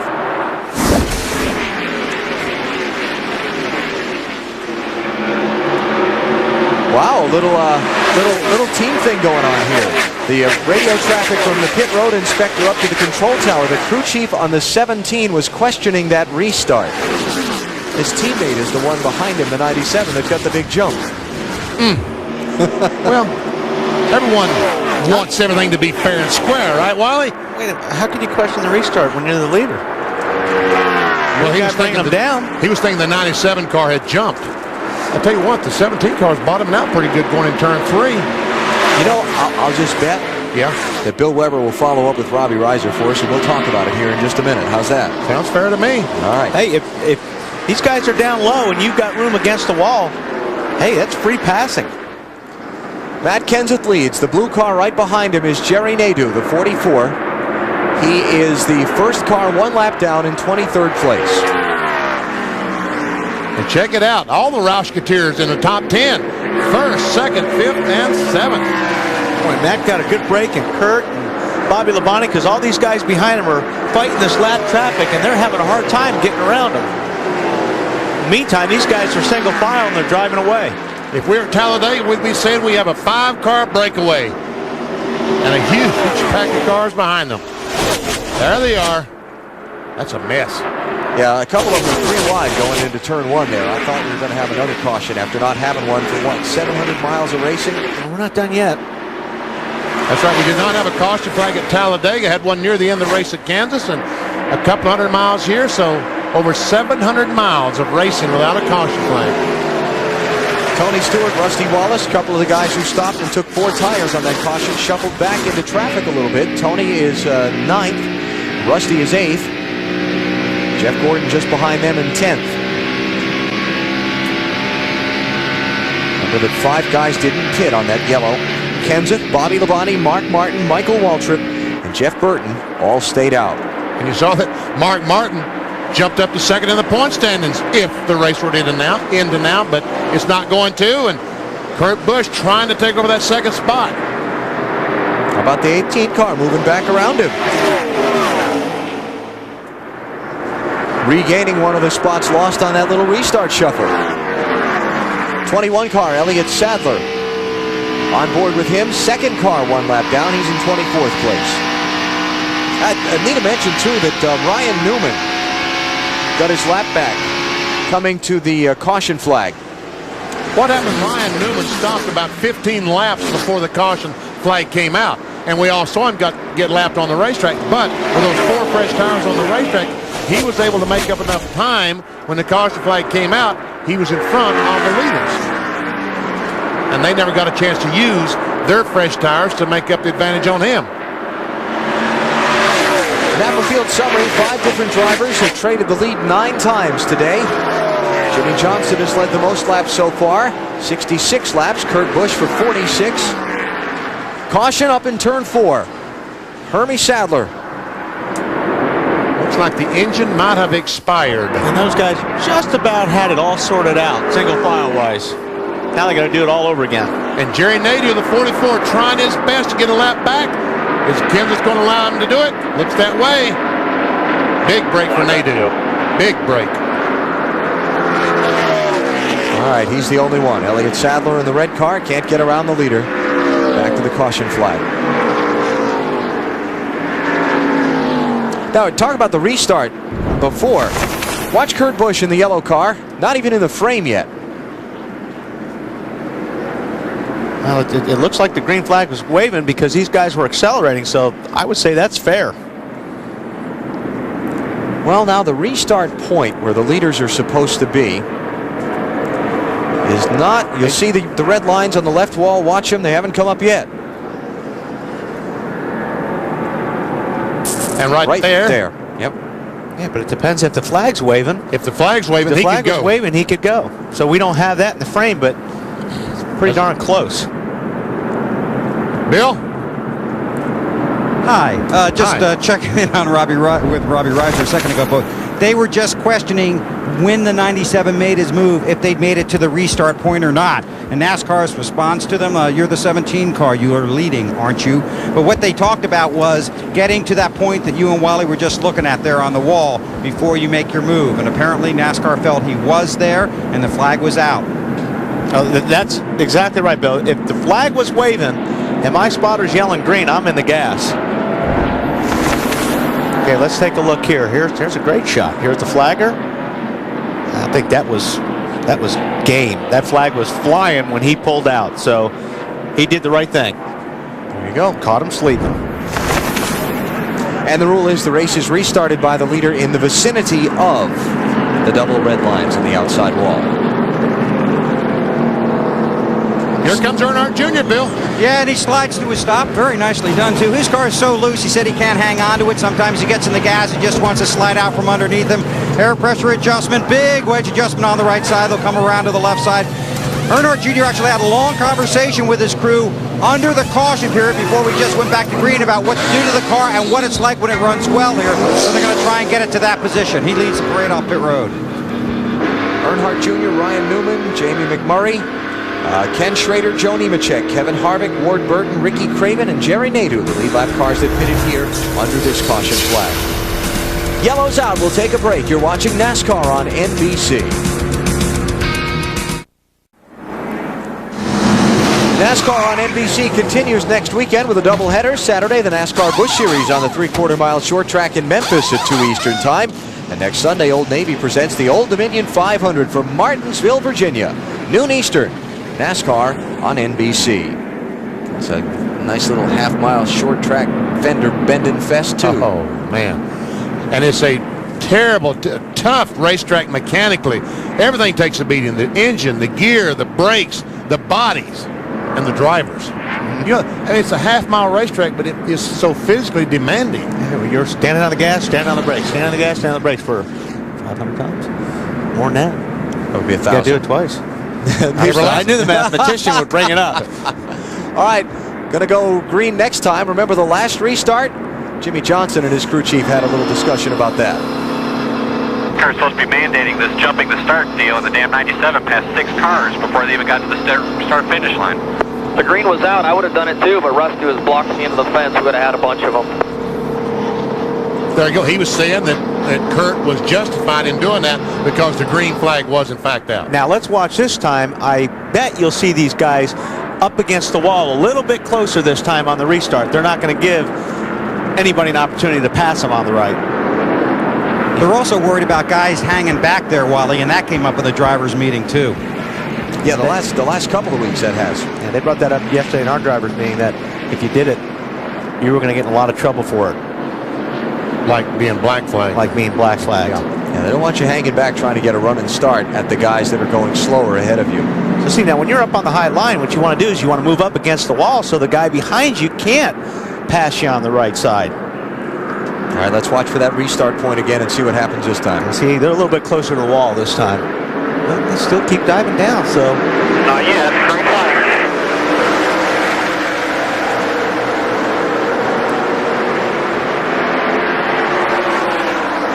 21 car, Elliott Sadler, the red machine, trying to get a lap back. 24th place, first one a lap down.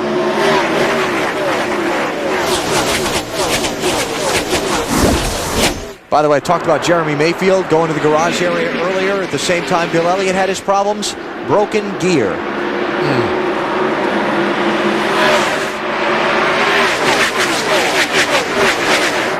Sadler and Kenseth comes by nose to nose. A dead heat almost, but again, the 21 car is a lap down. On board with Elliott, the Motorcraft Ford. Got a pretty good run off of 2 that time. And here comes Mike Wallace in the 14. It's like Matt may have pushed up the racetrack getting off of 2 that lap, and that was just enough for the 21 car of Elliott Sadler to pull in front of him. Mike Wallace also trying to get a lap back from the leader. Second place car is Bobby Labonte in the 18. Matt? Allen, under that caution, Bobby Labonte was talking to crew chief Jimmy Makar. Makar said, Bobby, I don't know what you can do about protecting that outside and not have someone do a move like the 97 did, but Bobby said, I don't really want to go out there because I don't want to get stuff on my tires and build up as the rubber that comes off the tires for folks at home that can get on those hot tires, and then it makes it awful hard to turn when you go in the corner, so he was just going to try to do what he could. Well, he's got bigger problems now because Labonte, the 18 car, has gone for the lead, has taken it. Kurt Busch trying to take over second spot. First time today, Bobby Labonte has led.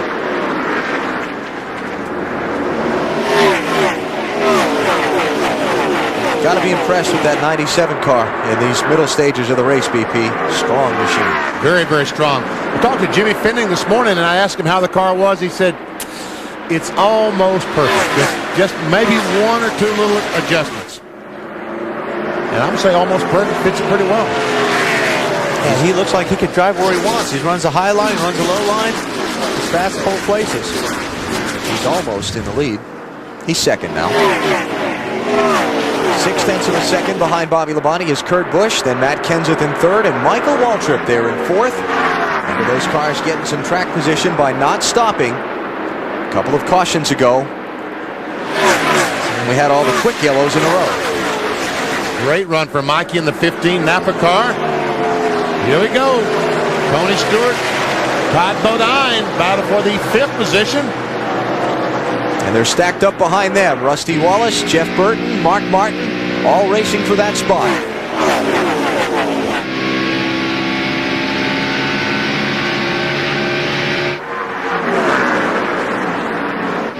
Todd uses that outside line, gets a great run on Tony, but can't clear him.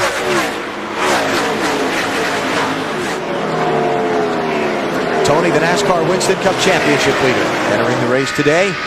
First time in his Winston Cup career, he has led the standings. That car led, 16 laps at the opening of the race. Slid in front of that car. I mean, Tony slipped right up in front of Todd.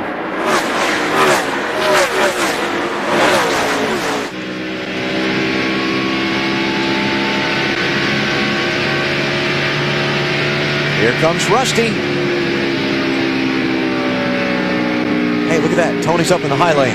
Well, that's because his spotter told him that Rusty was on the inside looking. Otherwise, he'd have been on the white line. Yeah, and I don't think he wants to be there. Now the spotter can tell him 26 on the inside. Woohoo! That's a power move by Tony.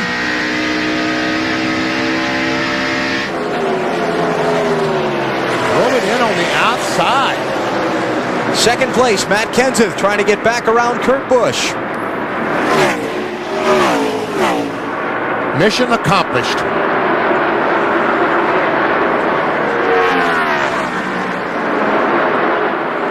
almost at the 250-mile mark of this race. Caution flags. We open the race under the yellow flag. Busch just hits the wall off 4.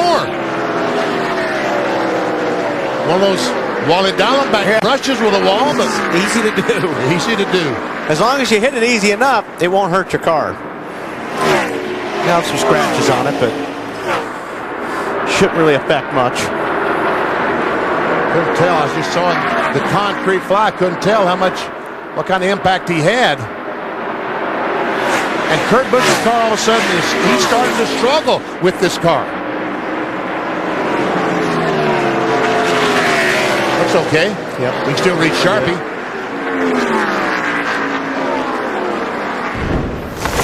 Let's see, Wally, what do you think?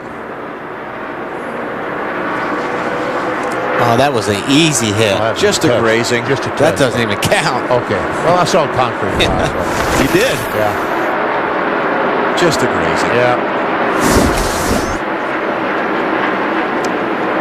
Here's our leader, Bobby Labonte. Time for the singular call to the pits. I think we'll dial Matt Yoakum today. Matt, what you got?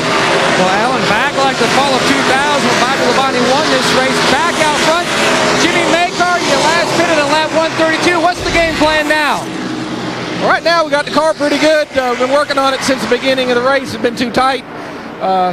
Every change we made the car a little bit better. Really pretty happy with the car right now. So plan from this point on is to try to stay up front, stay in clean air, and try to stay with the racetrack as it cools down to see if the changes, we can stay ahead of it with our changes, will be okay. When do you think you'll stop next? At lap 200. I got lap 200. That 18 car very fast on the long run. Bobby was a little concerned on the short run. Another car that's pretty fast right now is that 21 car. Yeah, he's standing in front of the leader. Elliott Sadler's clicking off some pretty good laps.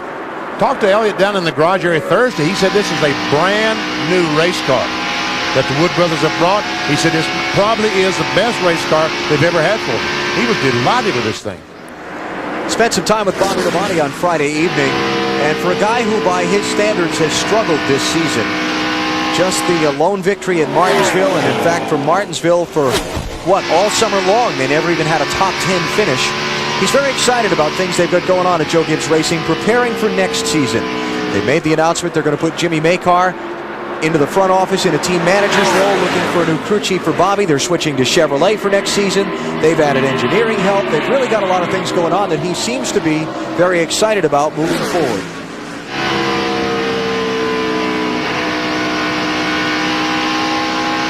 Joe Nemechek has just taken his car to the garage. Would only be the second driver to fail to finish if he is indeed out. Labonte's out in front, just past halfway in the UAW-GM Quality 500. 167,000 seats here at the Lowe's Motor Speedway, and of course 43 on the track. Some of those are retired to the garage where the view's not nearly as good. But Bobby Labonte has the best view. A good look at the bumper of Elliott Sadler. The good news for Bobby Labonte fans, he's leading the race. We can take you through the field, and we should probably start with the 18 car. Matt? Well, Bill, this car earlier in the year was a Chevrolet Monte Carlo. They cut that body off after testing it at Texas and then took it to Indy. Then it sat in the shop. Currently leading the field. Bobby's other agenda, trying to get this team turned around to try to attract a high-profile, big-name crew chief to this 18 team because Jimmy Makar is stepping down. Bill. Behind the 18 is the 17 of Matt Kenseth. Yes, they questioned the restart of the 97 Kurt Busch. Nothing came of that. And yes, they are bottoming out a little bit in the turns, but that's basically because they're getting great grip. It's just kind of skipping across the pavement. No big deal there. Matt having a good ride. I think he's going to be strong at the finish. We'll see what happens. No complaints from the driver. So that's the 17 car. Matt? Bill, the teammate to the 17, the 97 of Kurt Busch, he said before he hit the wall, the car has tightened up beautifully. And then back a few laps ago on 172, he said that the car is now tight and then loose up off the corner, partly due to the fact that the sun has come out and also where they are on their cycle. Meanwhile, the 15 car, Michael Waltrip, back on lap 126, pitted and took on 4 tires. A battle with the 2 car, Rusty Wallace. Wallace makes the pass. They took 1 pound out of all 4 tires. The car was a little loose earlier. He likes how the change has affected the race car. Man, oh man, he said, I was fixing to get on my horse and ride on out of here. Dave? Matt, Rusty is very happy with his car, obviously passing the 15, but he did radio in that his windshield definitely needs to be cleaned now. Remember, we talked about not getting the extra man to do that last time. When he reported it, it was about 30 seconds after the sun broke through here, so we could tell the windshield very dirty on Rusty's car. The 99 of Jeff Burton has stayed out the last 2 times. Checked with crew chief Paul Andrews. He said that's because her car is great. They will need to make a pit stop around lap 190 to 195. The last time they pitted was lap 133. Bill? Well, the last time that the 28 car of Ricky Rudd pitted, well, I'll tell you what, let's talk about the 20 first of all. That's Tony Stewart. One word from him just a few laps ago. Tight. 2 stops ago, they made a track bar adjustment on that 20 car, and that made it better on the get-go. It was good on that entire run the second time, but that was a short run. This is the run they wanted to see. Not really what they were hoping for. Tony Stewart gets tight. So that's the 20 car. Behind him, Dale Earnhardt Jr. Remember, he came down pit road on that most recent caution when a lot of other guys didn't. Car was just bad loose. They made that big wedge adjustment. We watched it. It's helped a lot. The 8 car has climbed up to 8th, just about 10 seconds behind the leader, and he's on the move. As for Jimmy Johnson, currently running 9th, and this team really sticking to their game plan. No major adjustments, just staying calm, everybody giving 100%. Johnson on the way forward, fighting some of that traffic on his outside around that, and he sets out in pursuit of the 8 car. Now we're going down to Marty. And Bill, Todd Bodine has stayed out on the last 2 caution flags. That car's been pretty good, and then the last stop they had was on lap 138 as Todd gets ready to be passed by Mark Martin on the outside. Todd's car's getting very, very tight on these longer runs, and it's just not working for him right now, but they have been fairly happy today with that Discover card Ford. Alan? That's a couple of times we've seen Todd Bodine make some great saves. Last week at Talladega, someone got in the rear car just like Mark Martin did, and same result. Great job saving the car. Look at this. This is all a race for position here. Ricky Rudd, in the 24. Jeff Gordon in the... let me back up. You'll get it right. Jeff Gordon in the 24. Ricky Rudd in the 28. There you go. Todd Bodine in the 26. We knew you could do it. Thank you. I appreciate your confidence and support. Yeah. All right, let's talk about some more of these guys as we continue to go through the field. Bobby Labonte still leads. Matt, how about Mark Martin? Well, Mark Martin has faded out of the top 10. He just climbed back into the top 10 in the 10th position. He's been fighting a tight race car most of the afternoon. Back on lap 133, they made a wedge adjustment. It hasn't seemed to really help the race car. It is still tight, Bill. They're talking about another wedge adjustment on his next stop. Matt, good run here for Ricky Rudd, and I'll tell you what, there's some good communication going on between driver and crew. In fact, on his last pit stop, Ricky said the car was getting better, just started tightening up on him halfway through the run. He said, just do a little bit more of what you did last time, and that seems to help the car. Ricky in 11th, long way to go. Marty? Bill, Jeff Gordon is in 12th. It's the same car that won the race at Kansas just a couple of weeks ago. The team took the time when they came down pit road to take on 4 tires and pull that spring rubber from the left rear, but at what cost? Jeff came down pit road running 5th then. Now he is in the 12th position. They lost a lot of track position, but the car is better. Bill? Dale Jarrett went backwards at the beginning of this race because he couldn't get back in the gas fast enough in the turns. The car was so loose. They made some adjustments, then it got too tight. Then they came in, made a track bar adjustment 2 stops ago. That helped the car. No changes last time, just 4 tires and fuel. Dale Jarrett currently running 14. Yoakum. Bill, the 12 car rookie Ryan Newman running in the 15th position. What a day they've had. They've been at the back. They've worked their way to the front. The race car, like a lot of other guys, tight. They came in for a gas and go. Back on lap 152. They're talking about what adjustments to make on their next stop, but he's still tight up off the corner, Dave. Matt, Jamie McMurray's goal is to keep the 40 car in the owner's points. More on that another time. But that's why he's racing. He can't win a driver's championship, but he's keeping it in the owner's points. His day sounds like a broken record. Tight, track bar adjustment, tight, wedge adjustment. Still tight, more wedge. Lap 173 radioed in. The car is still tight. Bill? We talked about Dave Blaney earlier, waiting for the breakthrough race. This may be it, then again, maybe not. Blaney, tight in 1 and 2, gets tighter every lap, so they'll have to work on that. He's about 18 and a half seconds behind the leader. How about the 44, Marty? Well, I know someone is on his Christmas card list, Kurt Busch, for helping him get his lap back for number 1. Jerry Nadeau's had a pretty good run. The car has not been that bad. The reason he was at the back of the field, a 23-second pit stop on their first stop of the day.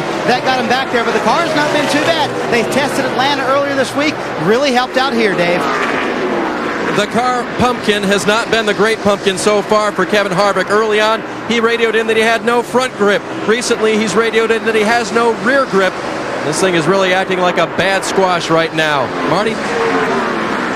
Ward Burton's been fighting the nail handling race car all day long, Dave. It's bounced back and forth between loose and tight. He was very uncomfortable on the last set of tires. They took advantage of the caution, took on 4 tires. They gave him an adjustment. He's much better. They started 27th today. That's nothing for Ward. Here in the spring, or this race last year rather, started 26th and finished 3rd. Pass on the track. 3rd place. Rusty Wallace takes that 2 car to 3rd by Kurt Busch. Well, I said not that. So fast. Was he in front of him? Yeah, but he could not get on the gas. I think if he got on the gas like he wanted to, the car was going to push. So Rusty had to wait until he felt that car was going to stick and then get back on the gas. In the meantime, Kurt was up on the high side in the gas. I got to interrupt you guys. Developing story. Jimmy Johnson thinks he's going to lose an engine. Just radioed in. I think it's going to blow. That's the 48 car. Oh, man. Running 9th right now.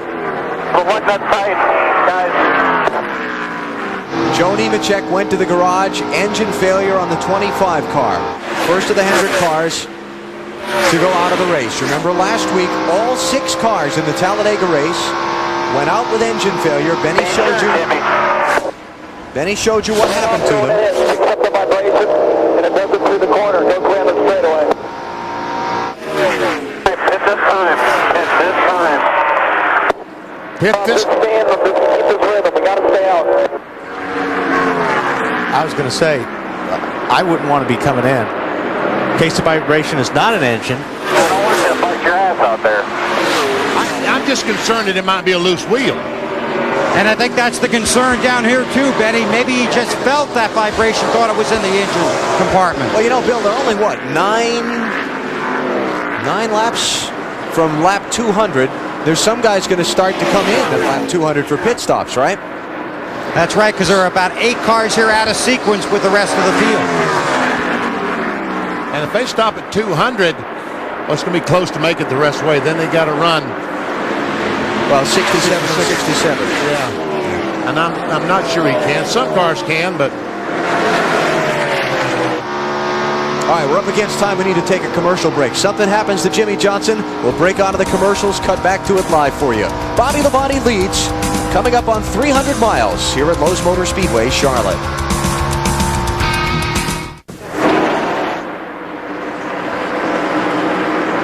Back live, Lowe's Motor Speedway, Charlotte. Like we told you, something's up with the 48. Here we come. Jimmy Johnson's on pit road under the green flag.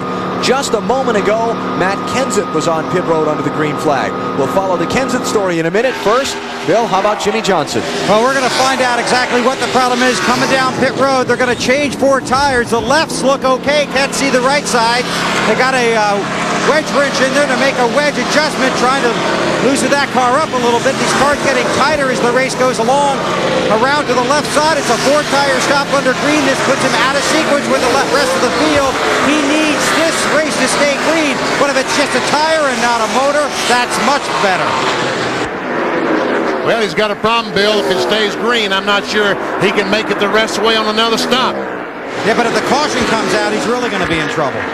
He needs it to stay green through this sequence, and then the caution to come out so they can all work back to the same lap. There again, I agree with that. Now, I told you Matt Kenseth pitted from 2nd spot while we were in that commercial break. Check it out. Look ahead from Elliott Sadler's car. Watch the stuff coming flying at you. Down in turn 1, and we see that right front tire starting to come apart. A piece flew off of it, and he was able to make it to the pits before he tore up too much like Bill Elliott did when his right rear came apart. So, ditto for Kenseth like we were just talking about for Jimmy Johnson. Needs the race to stay green while everybody else comes in for a pit stop. Then he'll be back in cycle. Caution comes out now. It's going to catch him way behind.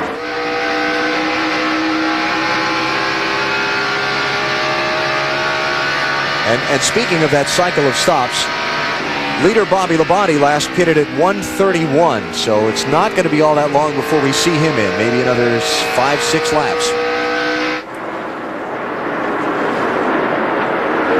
8th place here.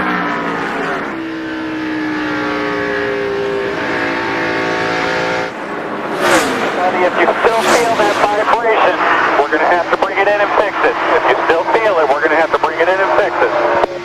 Hold on, everything's fine. I think it had a loose tire. And left rear, Benny, left rear. The lug holes are out of round, so the left rear was loose. So fingers crossed on that car that everybody else pits before the caution flag comes out. And this place, being as rough as it is, with the bumps down the backstretch and then 3 and 4, will loosen things up more than some other places. And the left rear is always going to be the one that loosens up first, because the tire trying to spin forward is trying to loosen the lug nuts up. You tighten to the right, the wheel spins to the left. Right. Ricky Rudd, Michael Waltrip just made green flag pit stops. Jimmy Johnson showing now in 30th place. You see Rudd coming back up to speed off the apron of the track just behind Johnson onto the speedway.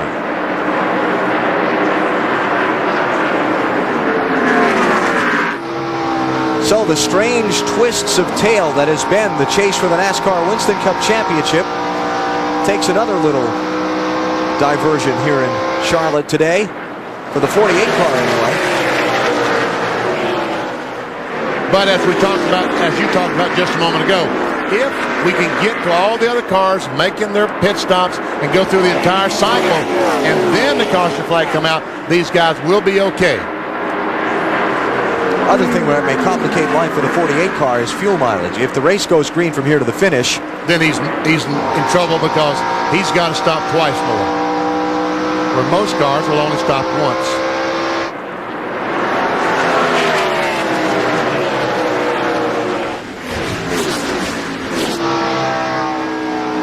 Johnson has led 66 laps on 3 different occasions today. Now finds himself way back in 27th spot. Kurt Busch has led 46 laps. Bobby Labonte with a strong time out in front right now. He's been out in front for 45 laps. We'll take care of it. That's Matt Kenseth's radio. What did he say? Right front settle? Here comes Labonte. Coming off turn 4 down pit road to Matt Yoakum.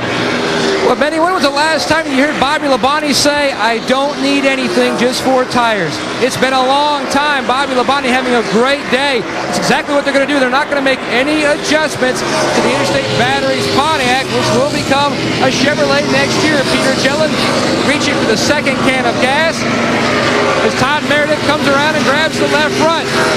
Jason Lee pumps 2 pumps on the jack. They get the left side tires on. Barry Cook done today. Matt, Jeff Burton, and crew chief Paul Andrews discussed what to do with the car. Jeff said this time it got a lot tighter, but we have a lot more laps on these tires. It gets tight that way, so no changes on the 99. Just 4 fresh tires and full of fuel. Great stop for Bobby Labonte. Did you see that? 13.8. Quick. Almost got the BP money there. Mark Martin down pit road. These guys, the guys that didn't pit there and stayed out for the track position earlier, Matt, they're in now. Well, Mark Martin finally comes in for service. Remember, we told you he's been fighting a tight race car most of the day. They're going to make a chassis adjustment. This was their scheduled pit stop. Already around to the left side of the race car. They're also going to make an air pressure adjustment to try to help Mark fix that tightness. Service complete on the 6. DeVille. And down pit road, Tony Stewart will make the trip. Just about 3 laps to go. He told crew chief Greg Cipotelli, it's real tight. So now he pulls into his stall. They never have pulled that spring rubber out of the left rear to help loosen up the car. It just takes too long. So they're going to make another wedge adjustment. Right side tires, wedge rim still in there. The catch can man makes the adjustment. That's a long reach. You got to be a tall guy to make that move. Lug nuts going on, fuel spill. He's on his way, Dave. Rusty's in, car a little bit tight, wedge adjustment. They're going to change 4 tires on this car. They asked the NASCAR official with a hand motion that looked like wax on, wax off if we could have a windshield guy. He said no. Rusty has the same windshield on there. Marty? We talked about the track position Jeff Gordon gave up to make that chassis adjustment. It paid off. He was in 4th when he came down pit road, barely tight. Matt? Kurt Busch in on his last stop. No adjustments. This time the car had gone to the tight side, so they made an air pressure adjustment in the right front, Bill. They make a big chassis adjustment on Dale Jarrett, who told Todd Parrott, tight off, tight off. He's got fuel tires, a new ride on his way. New leader's Dale Earnhardt Jr., and he might have another 15 laps or so before he has to stop, because he came in the lap 152 caution when all these other guys we've been watching pit did not. And Junior, since they made that last tire change, and made the chassis adjustment, has been very fast. Had worked his way up to 3rd position. Okay, here's Dave Blaney and Bill. And we can watch this crew go to work, and they've had good pit stops throughout the year. Just need to put the whole package together and finally get Blaney to victory lane. Ryan Pemberton keeps saying, I'm hoping it's this week, I'm hoping it's this week. May not be today, but getting closer. It's 4 tires and an air pressure adjustment for Dave Blaney. All kind of trouble on that right front. Got the stop off to the bad start. Ended up being 20 seconds. And there goes the leader by. You see Ricky Craven just coming off the pit road as well in the Tide ride.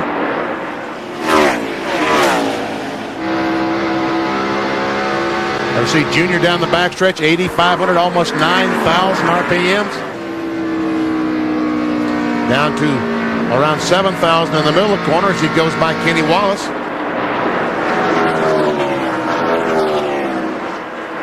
Dave Burns.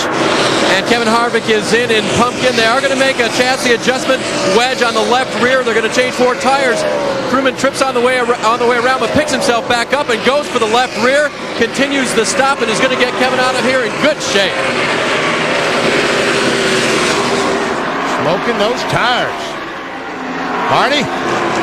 And Jerry Nadeau's found his way into the top 10. The car's pretty good, just a little bit tight. They do make an air pressure adjustment in the right front tire. He wanted a bottle of water. They do have a chance to get their first top 10 of the season in this car. Jerry's best finish in the 44 car, 21st at Bristol. They could do much better today. Nice stop for these guys. Running order shuffling while the round of green flag pit stops is ongoing. The 3 who have not stopped that are atop the leaderboard: Dale Earnhardt Jr., Jamie McMurray, and Ryan Newman. Getting word from pit road to expect Dale Jr. this time by. He presents himself in turn 4 and hangs the left. Okay, now 55. 50? 45. 45. 45. That's forever. That is forever. We would throw it to Bill Weber, but it would take him 5 or 10 minutes to get there. Bill? And then Bill would have to talk and talk and talk and talk. Oh, hang on up there for a second, would you? Okay. Here's Junior. He's got pit road pretty much all to himself. Slides to a stop. The adjustment they made 2 stops ago when we saw him make that huge wedge adjustment has really helped out. Not expecting any chassis adjustments at all on this stop. It's just tires and pack the fuel cell. Pack it full. It's full. He's got tires, and the Bud Chevy heads back out into the race. And Bill, I saw $700 go flying right out of my pocket there. I just knew this was going to be 12 something. He jumped to his feet. What'd you get, BP? 13.7. 13.7. And he did too. He jumped out of the chair in the seat. Grabbed his head. Oh no! All right, so Junior rejoins the chase, leaving Jamie McMurray and Ryan Newman as the 2 leaders who have not made a stop on this round yet. There's McMurray. He is the race leader. How about that? 2nd ever Winston Cup race. He's leading laps. Getting 5 bonus points for Chip Ganassi and Felix Sabates, the owners of this car. Bobby Labonte will maintain the lead once those 2 guys stop. And we're closing in on the finish. 120 laps to go here in Charlotte.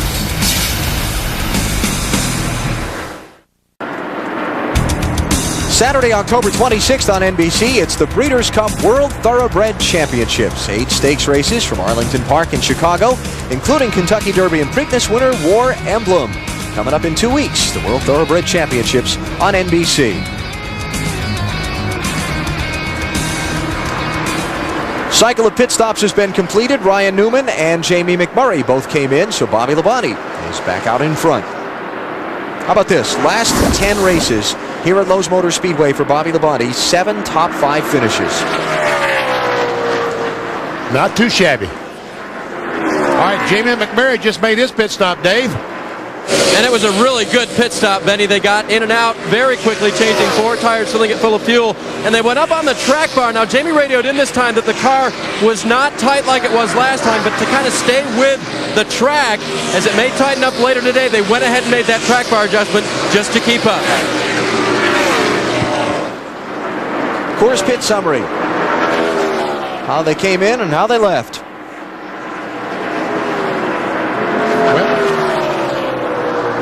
Labonte in first, out first. Kurt Busch in third, out 7th. Not good. I just saw the Bobby yeah, Hamilton. he took some extra stuff out of his pit stop, so he'll be making a stop and go penalty. The fuel can went with the car. Oh, that's not good. Wound up in Elliott Sadler's pit. See Matt Kenseth now back in second spot. For both Kenseth and Jimmy Johnson, the race did stay green till everybody else pitted, so they're right back in the thick of things. Kenseth. Oh, and Ricky Rudd, hard contact with the outside retaining wall. Oh, I guess. Talk to me, Rich. Around here, we'll check it out. See Ricky trying to get the window net down and bail out of that thing. Yeah, we can see there's a fire underneath the car. Can you make it? Nope. No. Sorry, Rick.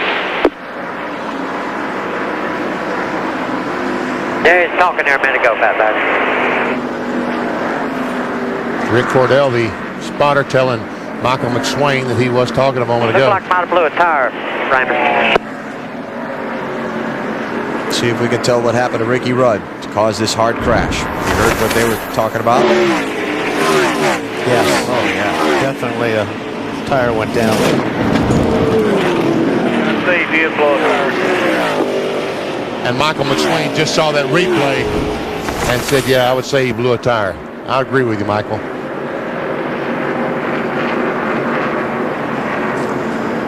So I was just starting to talk about how Jimmy Johnson and Matt Kenseth had gotten through the cycle of pit stops without a caution coming out. We're back in the top 10, and the yellow flag waves for Ricky Rudd having his problem. It hadn't been all that long since Ricky pitted, had it? When was the last time he stopped? See how slowly he gets out of there. Yeah, he had just stopped at lap 198. Tell you what. It's okay. Looks okay. Man, that was hard lick. Okay, here we come. Leaders down pit road. Burns coming to you.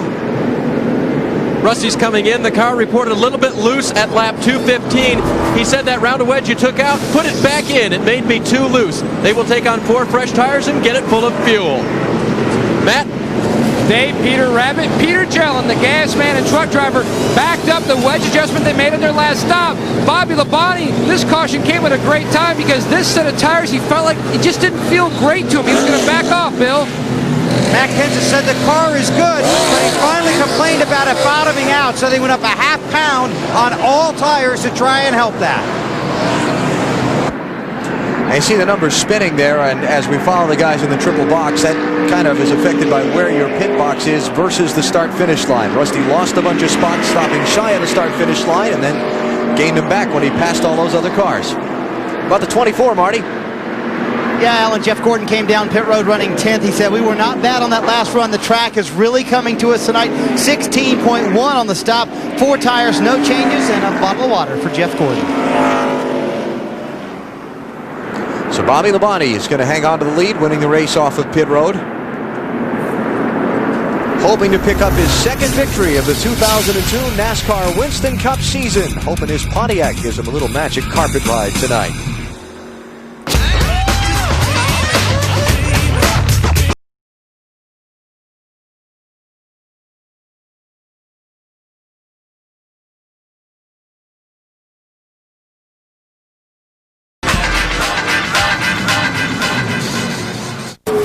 Our Pepsi race recap. How things have unfolded today at Charlotte. Nearly a 3-hour rain delay until the pre-race festivities concluded. And the green flag finally waved. First the green in caution while they finished drying out the track. Finally, after 5 laps behind the pace car, Tony Stewart led the field down for the green flag. Remember, the cars lined up according to points because qualifying was rained out. A lot of green flag racing, a lot of green flag pit stops, a lot of hard work on pit road today. Jamie McMurray, Matt Kenseth, all those drivers having a great day. Here's Shane Parsnow, the right front tire or the front tire changer of the 48 car, taking you inside his job. Lap 137, Bill Elliott shreds a right rear tire, destroying the side of his car and littering the track with debris, bringing out the first caution flag of the race once we got past the rain. Then just moments ago, Ricky Rudd, right front tire down, he pounds the turn 2 wall. Ricky climbed from the car, but the right side of that machine destroyed as well. Jimmy Johnson, Bobby Labonte, Kurt Busch, Matt Kenseth, Tony Stewart. They've done most of the leading today. Johnson surviving a scare when he had a left rear tire loose between pit stops that brought him to pit road. Kenseth surviving a scare when he had a flat right front tire, both back in the thick of things. And you see, looks like Weber's going to have a smaller fuel cell. Bill, you got a small fuel cell coming. Did you know that? Our NBCSports.com online poll, your initial response to last week's experiment by NASCAR to use smaller fuel cells. Didn't like it too well. You lose, Bill. BP? Yes. What do you mean I lose? I win. Yeah, that's right. You get the fuel cell on the wagon. That's right. I win, and BP, I also won the should we restart Talladega and Daytona with 1 to go. I noticed that by 3%. Yeah. Thank you. I was just thinking more along the lines of they thought you had too much gas and needed a smaller tank. Hey, it was 6%. We're going racing. Bobby Labonte leads. The silver car, Jamie McMurray. Check that. Jamie McMurray leads. I'm sorry. In the 40 car. Did he not stop? No, he didn't. 40 car didn't pit under the caution. That's why he's out front.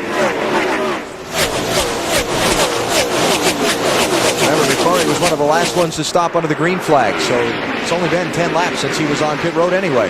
All right, battle for the lead. Here comes Bobby Labonte on the outside of Jamie. He takes the lead. Marty? A vicious lick for Ricky Rudd. You're okay. Did it give any indication the right front was going to go down, Ricky? No, I knew about the time I sailed off in the corner. It went boom and no warning whatsoever. The car's had been getting tighter and tighter. It's cooling off, and we developed more and more of a front end push, which, that kind of aggravates the right front tire condition. But must have run over something. Didn't see it. No warning, and just glad I had that Hans on because stretched my neck pretty good. The good news is he is fine and out of the infield care center.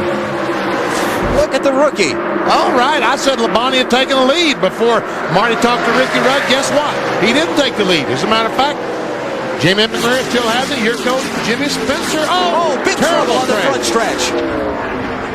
5-6 cars involved. Kevin Harvick's in it. Ward Burton, Ricky Craven, Robbie Gordon. It's Bobby Hamilton sliding across the grass.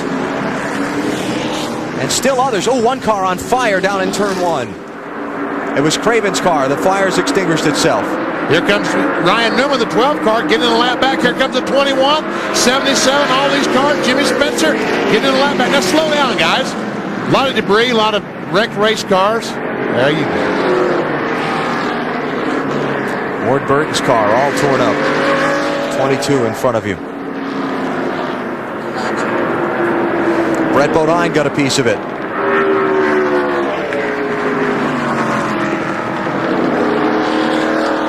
Also believe that Todd Bodine, is that Todd or is that Robbie Gordon? No, Todd Bodine's in it also. And Robbie was in it as well.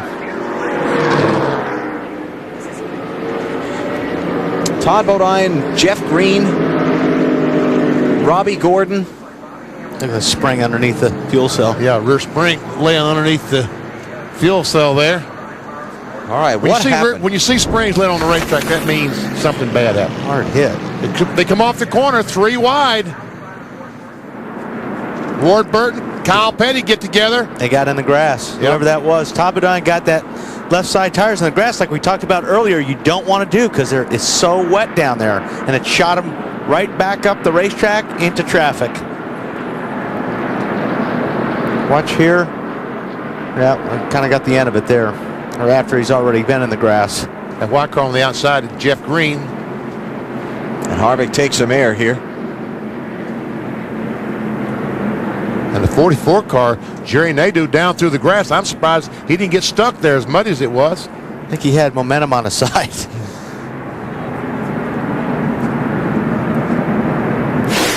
Listen to this.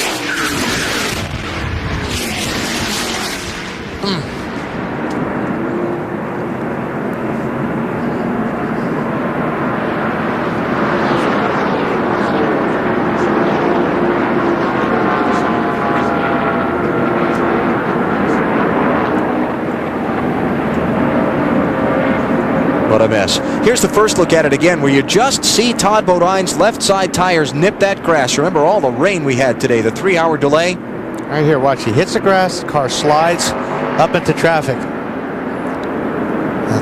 And it's on. A lot of cars involved. Oh, man, oh, man. On board, John Andretti just barely gets through this. I think, oh, he does. Back down. And you can see the mud hit the lens from when Todd went through the grass. Todd Bodine. Listen to this.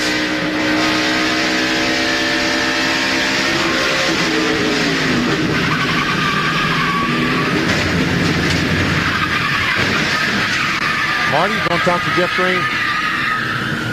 I'm going to try, VP. He's surveying the damage, and there's a lot of damage to survey. Did you see Todd get down in the grass, Jeff? Had to be a Bodine. Todd Bodine? Is that what it was? Yes. Yeah, I got hit. I don't know. I got up on the outside of Ward there, and he gave me room, but I don't know. We wasn't very good, but not real good now. Were you aware of how slick the grass was, though, and not to go down there all day? You don't need to be in the grass when it's dry, much less slick. All right, and there are a lot of damaged race cars down here, guys, and a lot of torn up sheet metal, and a lot of cars just going to fix these. A lot of guys just going to fix these cars so they can load them up and go home. Did you hear Todd Bodine when he got in the grass and hit that? Did you hear the engine rev? And there's he lost traction. There's 6 inches of water on that grass yet.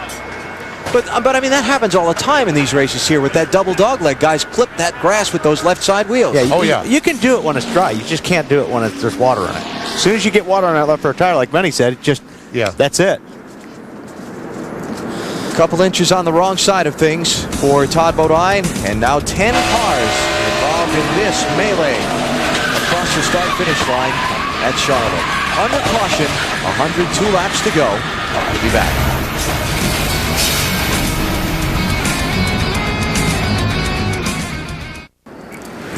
A sight you never want to see. Close up of the back end of a tow truck from your race car. That's on the hook. That's definitely on the hook. Todd Bodine's car, 1 of 10 damaged in this melee down the front stretch. And listen, the engine. He hit that water. That was about 1,000 RPM jump. Yes, it was. And loss of traction. Well, another Richard Childress driver in the crash. He's with Marty. Yeah, BP, unfortunately, all 3 RCR cars were in the crash. And Robbie Gordon, you had a better view than your teammate Jeff Green did. What did you see? I just saw him, starting to spin in front of me. I started to slow down. I don't know if I locked up the rear brakes or somebody clipped me, but all of a sudden I turned around backwards. Bummer, we were just trying to get a decent finish with the singular wireless car. Saw 3 cars crashing in front of me. We didn't have a good day. We were just trying to get a decent result out of it. A lot of damaged cars out here, and they're trying to get these cars out for at least one lap as you watch the replay of the wreck, and there's all kinds of work going on down here in the garage. Oh, that's a terrible sound. I think Robbie got clipped, it looked like. As fast as that thing came around, I believe somebody got in the back of him there. And that's where they put the gas in the car. There's no back. There is no back. No. A lot of cars in the garage, 10 involved in the accident. Most of them have gone to the garage. Ward Burton has gone to the garage, Todd Bodine, Jeff Green, Robbie Gordon. Kevin Harvick's made about 5 pit stops. John Andretti and Bobby Hamilton and Kenny Wallace have been on and off pit road a bunch of times. See him fitting a right front fender, part of the nose to Kevin Harvick's car. It's amazing it didn't do more damage to that car because we saw a lot of air under that 29 car. I just wonder if anything's been under that suspension there, because you're right, Benny. He got up in the air pretty high. We see the guys under the car, I guess, trying to make sure. Truck arms may be bent. Yeah, right. That's what they're checking on, I guess. 350 miles complete. 150 to go in the UAW-GM Quality 500. Jamie McMurray is the race leader. You're watching NASCAR on NBC.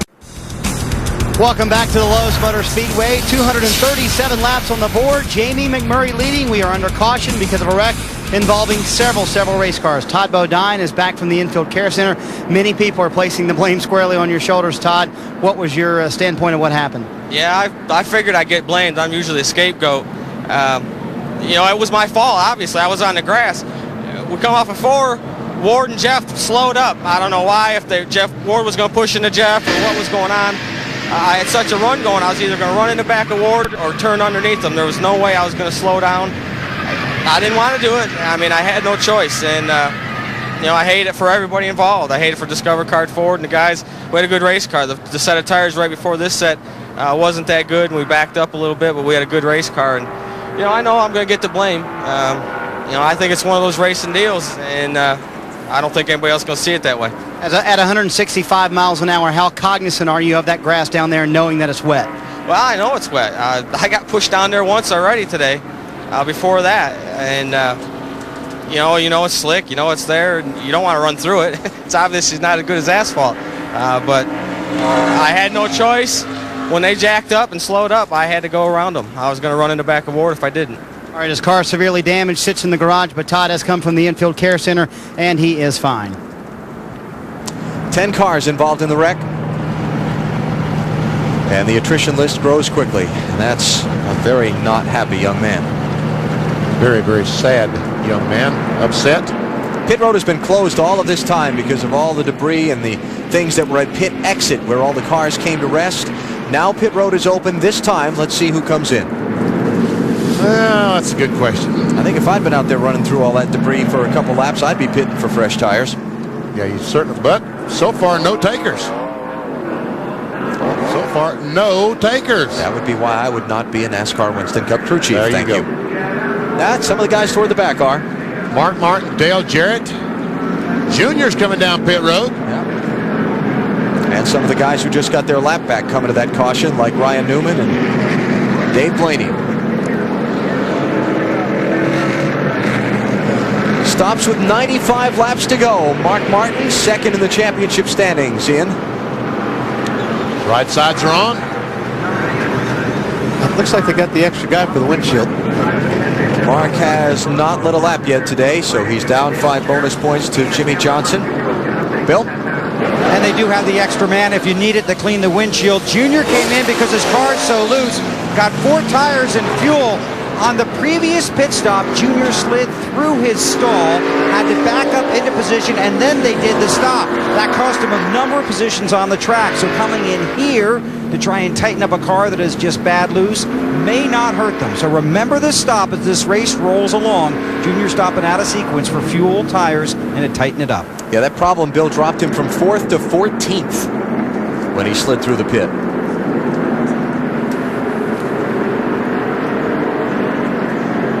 So finishing up the cleanup from this large crash, 10 cars that has slowed down the UAW-GM Quality 500. See all those fans out there? They built this city for racing.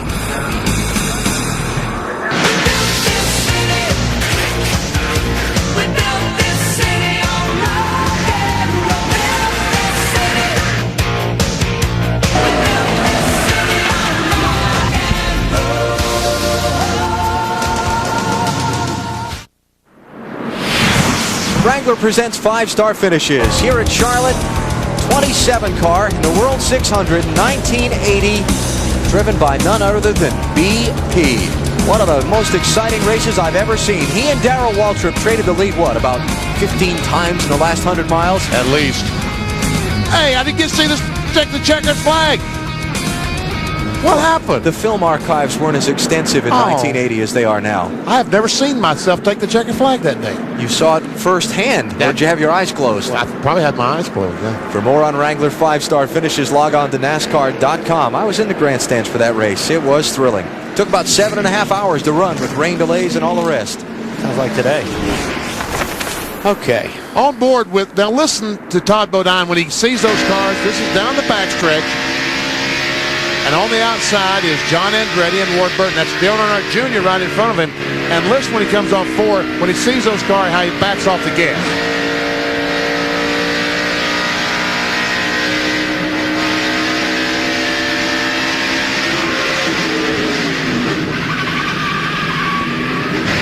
That's what he was talking about when he ran across those guys. What he didn't realize was he had all that room to the outside of him. He didn't have to run down on the grass. Yeah.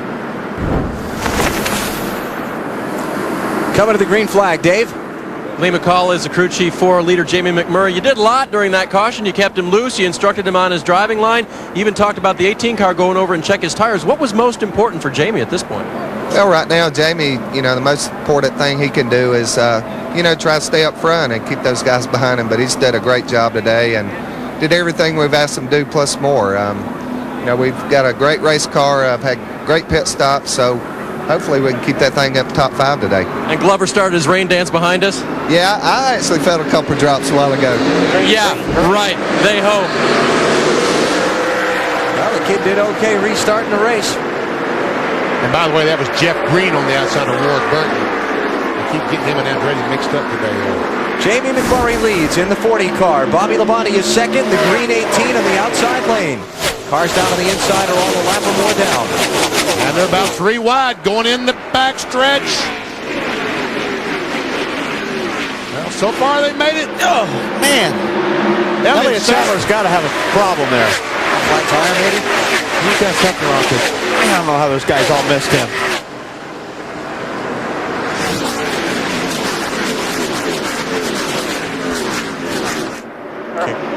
Tires, right side, guys. Right side tires, right side. That's Pat Trice and Elliott Sadler's crew chief. Let's mention that Kevin Harvick, I don't know if anybody keeps track of these things on a continuing basis, but Kevin Harvick pitted 9 times during that caution.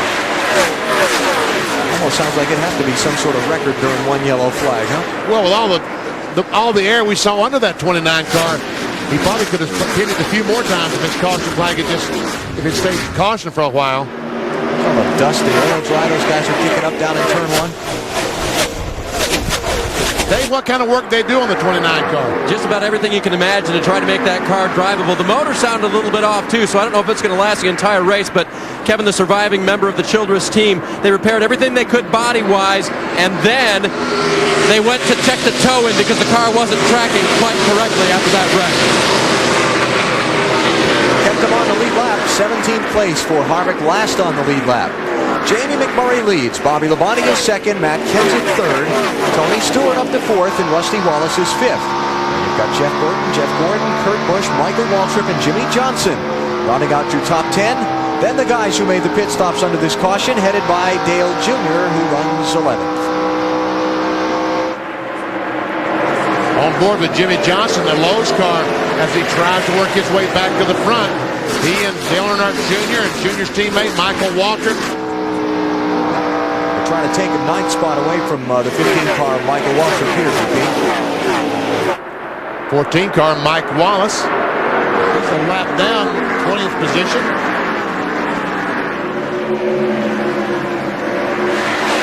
They got Michael pinned on the outside. He's going to try to get down right now.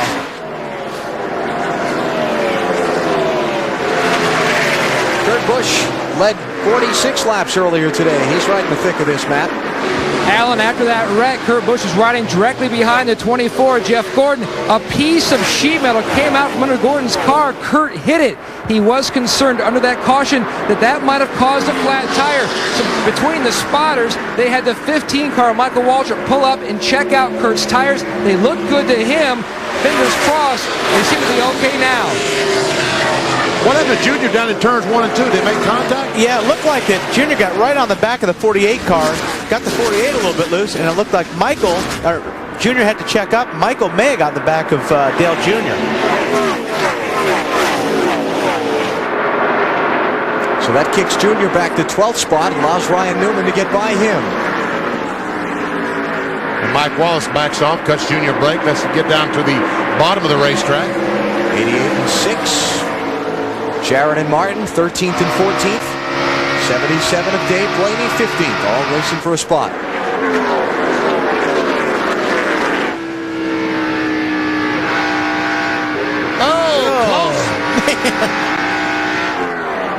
Well, that was very, very close. Yeah. Took the air off his spoiler, and then he hit him. That's right. Yeah. And Mark's on 4 fresh tires. Nice save for Blaney there. Wasn't all that long ago, Jimmy Johnson was in a lot of trouble. Lap 190, he pitted, had a loose left rear tire that was vibrating. Race stayed green till he got back in cycle with the leaders as far as pit schedule is concerned, and now he's trying to push his way back toward the front. Here's that deal just a moment ago between Mark Martin and the 6 car, the 77 of Dave Blaney. As he come off turn 2, there's the contact, and Blaney chases the car up the hill and luckily saves the car. He's been sideways a lot, so he knows how to save that. Sprint car background. Yes, sir. Yeah. DEI teammates, Dale Earnhardt Incorporated. Michael Waltrip and Dale Earnhardt Jr. having a pretty good race for a spot. This is for 11th and 12th. I'll tell you what, Jr. on the fresher tires, and these guys he's trying to pass had not made any progress. Traffic has not been good to Dale Earnhardt Jr. in the 8 car.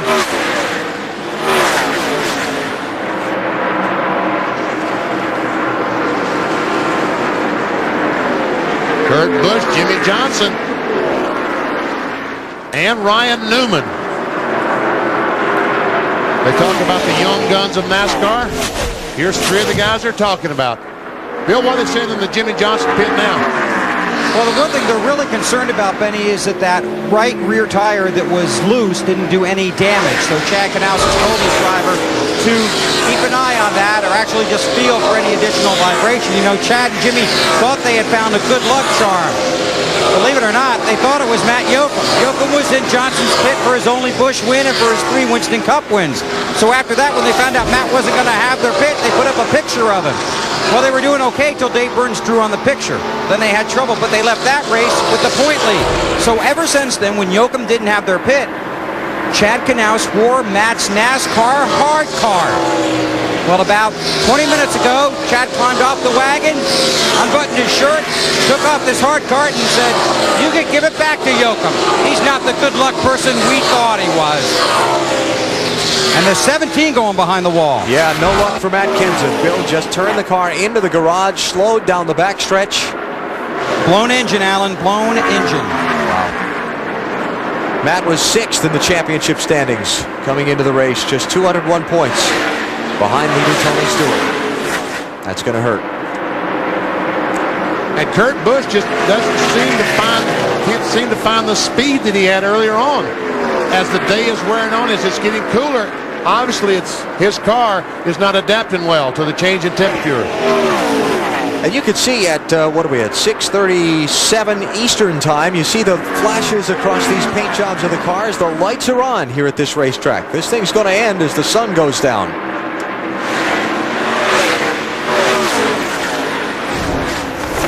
On board Tony Stewart in the Home Depot car, and there we see Matt Kenseth as he goes down the backstretch. Engine expiring. If you're going to blow one up on the straightaway, is the place to do it. Yeah, that's for sure. Not when you go into the corner, backing off to get in the corner. Tony Stewart is running 3rd now, 3.09 seconds behind leader Jamie McMurray. Tony led 16 laps at the very top of the race, but has not been back out in front since. And we check the championship standings as they race now. Stewart's running 3rd. Johnson is 7th. Martin is 13th. And Newman is 8th. Well, Junior's still trying his best to get by his teammate, Michael Waltrip. Meanwhile, let's go down to your Marty Snyder's report from Matt Kenseth. Well, I found him in the garage. Boy, when you look back at the end of this season, this one's going to be hard to swallow. Did it give any indication? Seemed very sudden. It always gives an indication about 3 seconds before it goes. So there's nothing we can do. But I'm real proud of my DeWalt guys. You know, it's too bad we lost lap points today. We're probably beyond the championship thing. But we've had a great year. We still got 4 races left. We're going to try to win them. And, you know, Roush has done a great job in the motor program this year. They did a lot of work this winter to get more competitive power to put us in position to win these races. And this is the first one we lost in a race all year, so I don't have much to complain about.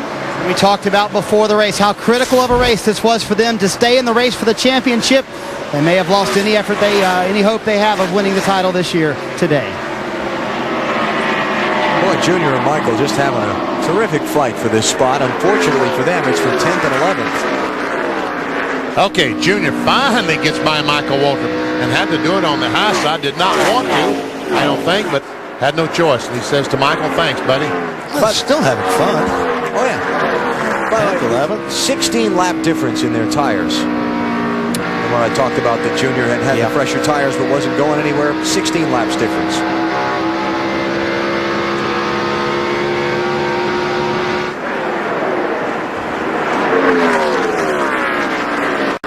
Junior, last week's winner. Who'll be this week's winner? Dave Burns.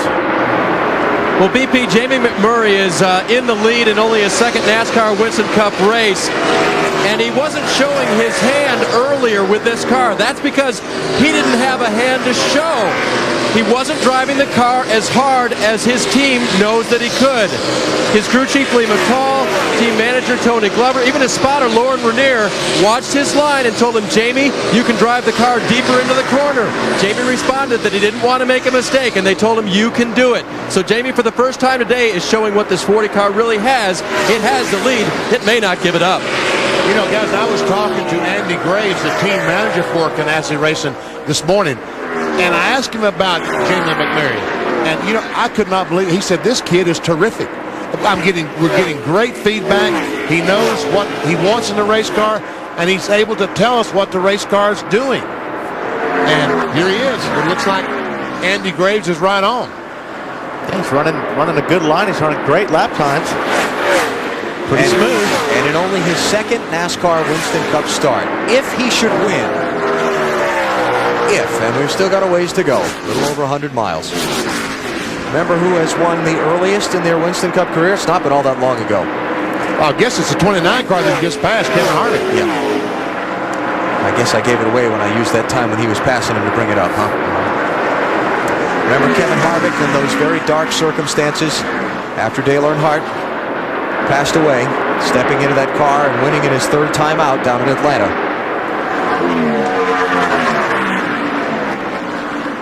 Junior trying his best to get by Kurt Busch. Battle for the 9th position.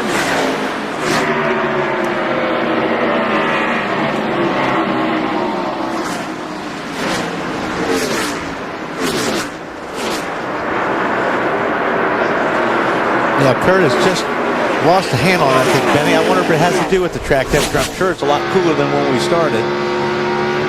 Well, Matt Yoakum gave us a track temperature just before the race started. Maybe we'll get him to give us another one and we can compare. You think he would? Nah, I probably would. Only if we ask nice. We'll say please. How about it, Matty? Oh, he's got to get the gun out. Oh, he should be ready. He heard us talking about it. You know. I'll give him the benefit of the doubt. But Kurt Busch seems like he just can't keep the car on the bottom. See, in the middle of the corner, up the racetrack it goes. Marty, what's going on with the 24? Well, he just radioed to his team, and you saw everybody drop their head.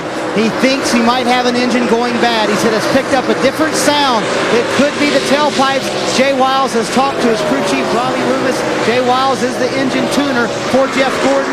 They think it might be something wrong with the tailpipes maybe, but Jeff said he's noticed a little bit of a loss of power, but it has definitely changed the pitch of the noise that he hears inside the car.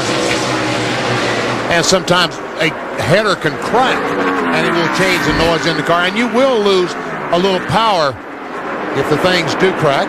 It hasn't changed his lap speeds any, though. He's still staying up where he was last several laps around, so. And we see no smoke coming from the car. And we'll just keep an eye on it and follow it along. He's trying to catch Jeff Burton for 5th place there. Okay, Matt, I knew if I asked nice, you'd come up with the info for us. Alan, do you have a number 2 pencil? No, but I got a pen. It'll do. If you have a Sharpie, 76.8 degrees. Okay. Yep. And it was about 77 when we started? Benny, it was 77.7 degrees. And we dropped the green flag. You don't get it any more consistent than that. That's why You'll never see that again. That's why we go to Matt for that information. We know he'll get us the details right down to the fine points. So, temperature change is not what has caused the 97 car That's for sure. to lose the handle. Remember this race 1 year ago, Sterling Marlin ran away from Tony Stewart in the final laps to pick up the victory. Jamie McMurray driving the same car that Marlin powered his way to the winner's circle 1 year ago. And don't you know, Sterling, I had forgotten about poor Sterling, poor old Sterling sitting at his home back in Tennessee. Don't you know he's sick about right now? First-time winners this season, the 2 super rookies plus Kurt Busch.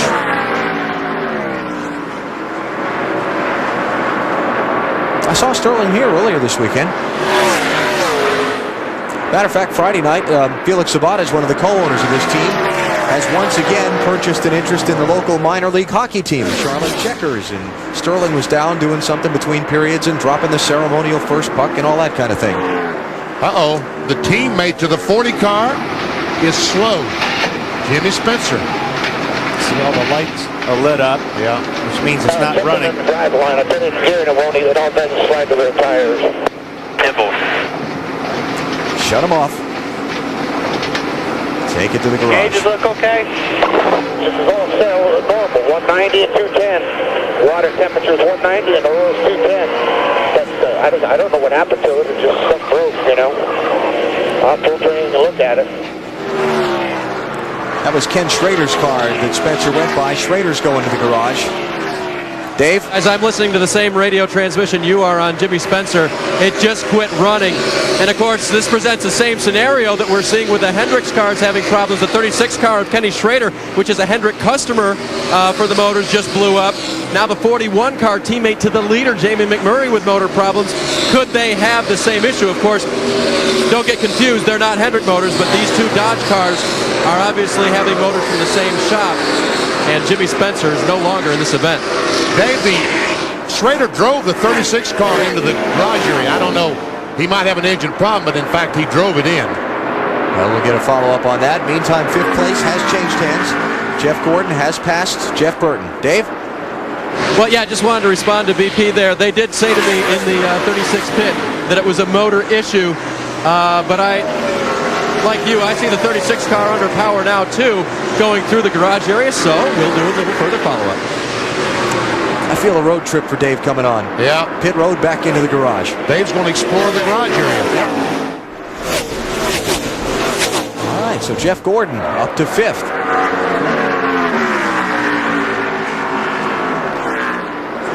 And we are down inside the final 100 miles. 60 laps to go.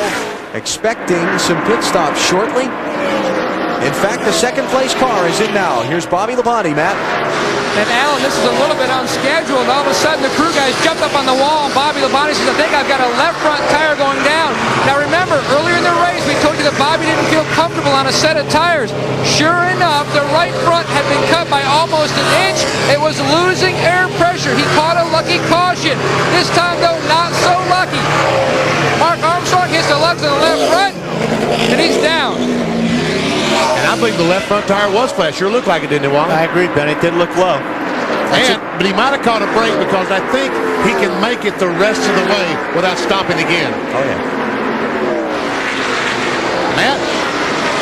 Well, Mark Martin came on the radio a few laps ago and says, I think I'm now down on 7 cylinders. Now, this may go along with the 97 of Kurt Busch because he came on the radio a few laps ago and said that the right valence must be up or the motor is laboring. They feel like they might have a problem on the 97 as well. It sure looks like it because he just got passed by the 14 car of Mike Wallace. It looks like he's really down on power, obviously. Yeah, left him on the straightaway. Let's mention, Benny, you said Bobby Labonte should be able to make it to the finish on fuel. That should be no problem. He was about 20 laps early on his pit stop, though. So he needs the thing to stay green for another 20 laps. Until all the other cars pit. Yep. And then he'll be back in the middle of things. Marty?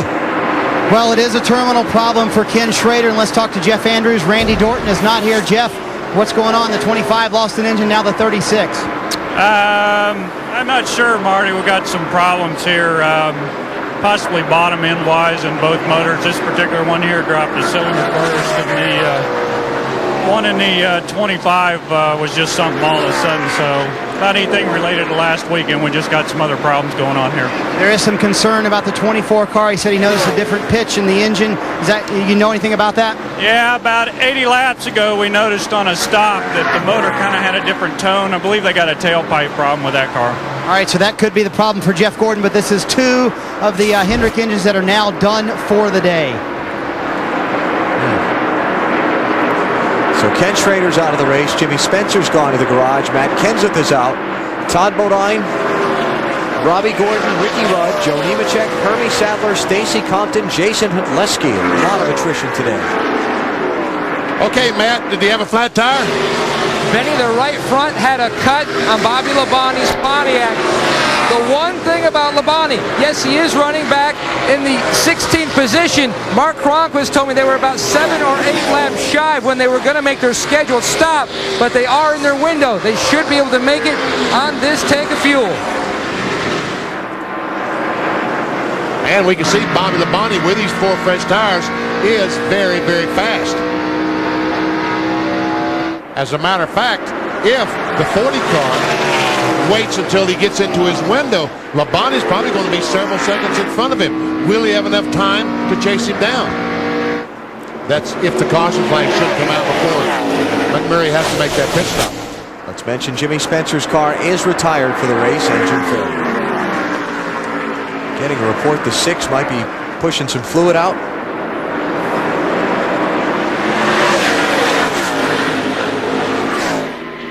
So we'll keep an eye on that. Meantime, Bobby Labonte's flying on those fresh tires, like you said a second ago, BP. Yeah. Never see Mark Martin. Now we don't see any fluid from the car. How about this? If you're the 40 car, if you're Lee McCall or Tony Glover, Jamie McMurray's pit bosses, do you think about pitting early, knowing the 18 car was the one you were racing for the win, and he's got fresh tires and he's making time up on you? Do you short pit here, knowing you can go to the finish on fuel? That has to be a consideration. But if the caution flag comes out, the 18 cars are lap down to you. So he's virtually eliminated. Some tough decisions today. Very tough decision.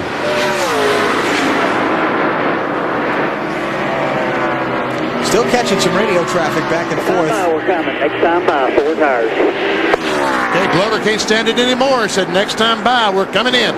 Going to change tires. Now. Yeah, and I'm thinking the same thing you are. Go ahead. Jimmy Johnson here in the 600 slid through his pit. Yeah. This is a pit stop that might win the race for him. Got to be careful. He can't speed down pit road and get the car in the box. Do not slide through. 3900 at the cone. 3900, second gear. Biggest pressure pit stop this guy's made in his career. Dave Burns, watch that yellow line. BP, he's made 2 years worth of pit stops in the Busch Series, but now in his second Winston Cup race, he pits as the leader. This fuel will take him to the end. The extra man over the wall, giving him a clear windscreen. 4 tires for this crew who has taken Sterling Marlin to 2 wins this year. They performed their work at a good pace. Jamie, moving the tires just a little bit before the last lugs went on the rear tires, but Jamie's off of pit road. Pretty good pit stop, and he made that stop perfect. Stop in his box perfectly.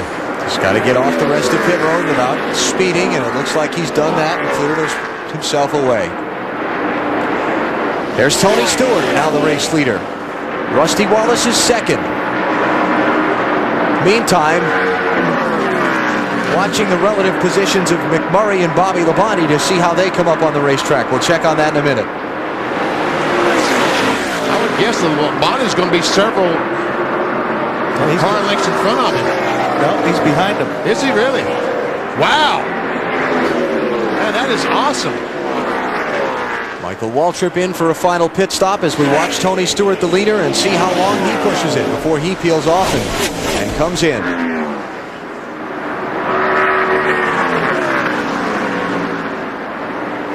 Stewart, the NASCAR Winston Cup Championship leader, 72 points ahead of Mark Martin at the start of the day.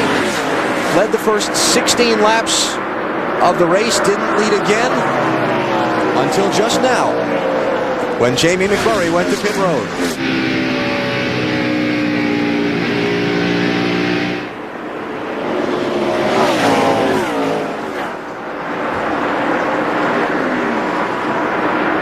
How about the 40 and the 18? How'd they come off pit road? Well, it looks like the 18 is catching them. And I'm surprised the 40 car made a pit stop later than the 18, but in fact, he's still in front. There he is. But you're right, 18 is coming fast. If there's no caution flag, this will be the race for the lead. Meantime, the green flag stops continue for the other leaders, Marty. Back on lap 223, we told you Jeff Gordon said the track was coming to him. That is still the case. Concerning the engine problem, not a word since that first mention by Jeff Gordon. A little bit loose. They had a pound to the right front tire for Jeff Gordon. Very happy with the car. He was running fourth when he came down pit road. Bobby Labonte taking a look. Taking the high side, VP. Oh! Okay, so you're in your second ever NASCAR Winston Cup race, and you're in a fight for the victory with the Winston Cup champion of 2 years ago. Yeah, the guy that gets around this place really good. Yes. I talked about Bobby Labonte. 7 top 5s in his last 10 Charlotte races. 1 win, 4 seconds, 1 third, 1 fifth. Bobby's going to try to get on the outside. Here comes Tony Stewart, the championship points leader on pit road. Bill Weber. And Benny Holm make the long drive down pit road. Just a few laps ago, we said the car is coming around, believe it or not. This is the best the car has been all day. Zipadelli asked him, is there anything we can do to make it better? He goes, whatever you do, don't do very much. So Stewart is happy with it. He said there is no oil on the track. That's why they were leaving him out there for these extra laps, because they were concerned the caution was going to come out. But he said, there's no oil out here. Zipadelli said, come on in. It's 4 tires working on the left side, waiting on the left rear. Now he's down. He's on his way. We'll see what happens. While you were watching the Tony Stewart pit stop, we were watching something else. Jamie McMurray made a mistake in turn 2, drove in a little deep. Bobby Labonte tried to pounce. He couldn't get it done. Those two have bypassed Tony Stewart.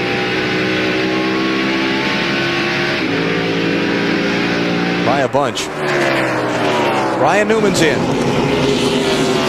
Matt? He had been running in the 5th position. They're going to make 1 round down in the left rear, 4 tires, and also they're going to put some more tape.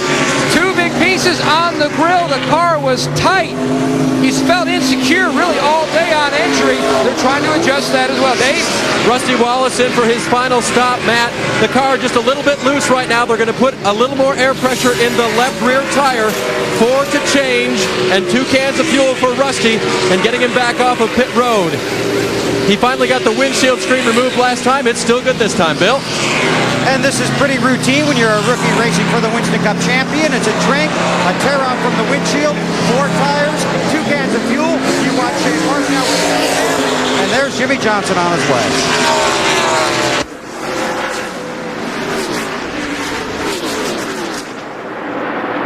And there goes Jeff Gordon, Dale Earnhardt Jr. by. Dale Jarrett. Yeah, Junior's not stopped yet. Jeff Burton is the leader. Jarrett is not stopped yet.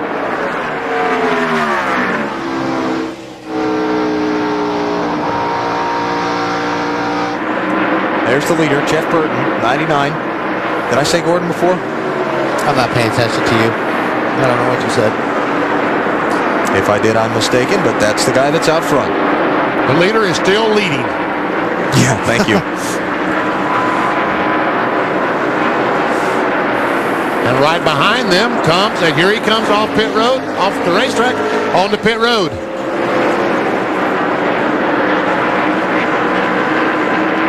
Jarrett Earnhardt Jr., Kurt Busch, Mark Martin, Dave Blaney have not stopped yet. Now that Jeff Burton has come in. And we go to Dave Burns. Jeff Burton has given up the lead. His car was a little bit tight on this last run. The only change they're going to make for that is an air pressure adjustment to try to correct it and make it good for the final run. This will be the last amount of fuel, the last set of tires that Jeff will probably need today if we stay green. He picks the revs up on the motor and screams off pit road. Kurt Busch is in, Matt. And they're going to make an air pressure adjustment, Alan. They're going to take air out of the right front and put air in the right rear. He needs to free the 97 car up. They came 1 lap early. Service complete for Busch. All right, that puts us Dale Jarrett in the lead. Earnhardt Jr. second, Mark Martin third, then the McMurray-Bobby Labonte duel that continues as they run just a couple of car lengths apart. Here's your leader, Dale Jarrett.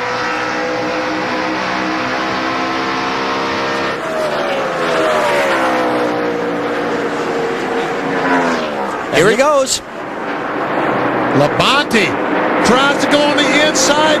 The 11th car is there. That's what got the Jamie McMurray car bogged down off turn 2, which allowed Labonte on the inside. McMurray would not give it up. And I've been asked the question, Walt, in the last month or so several times, why Jamie McMurray? I think the question is answered now. Bill? Junior's on pit road. He's getting 4 tires and just enough fuel to get to the end. I'm really surprised some of these guys not in the championship chase didn't try taking 2. But so far, no takers.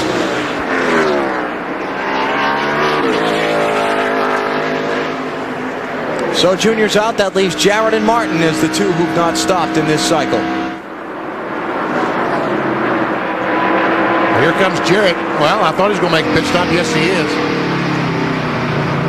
Now, can Mark Martin lead a lap? Well, let's try 2. We don't have anything to lose here.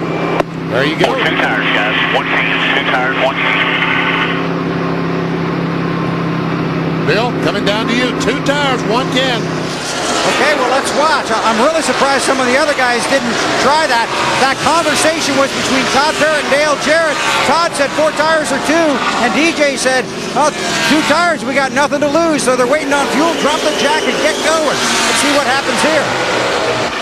And you see 8.6, so he saved about 5 or 6 seconds over some of the competition.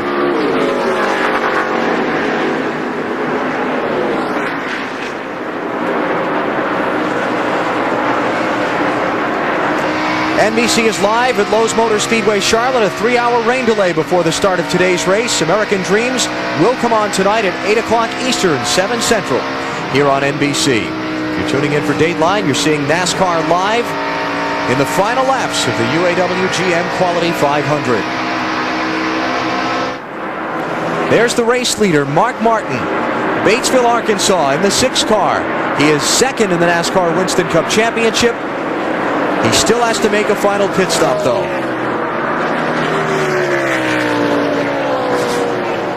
And there are the drivers who will become the leaders right behind him.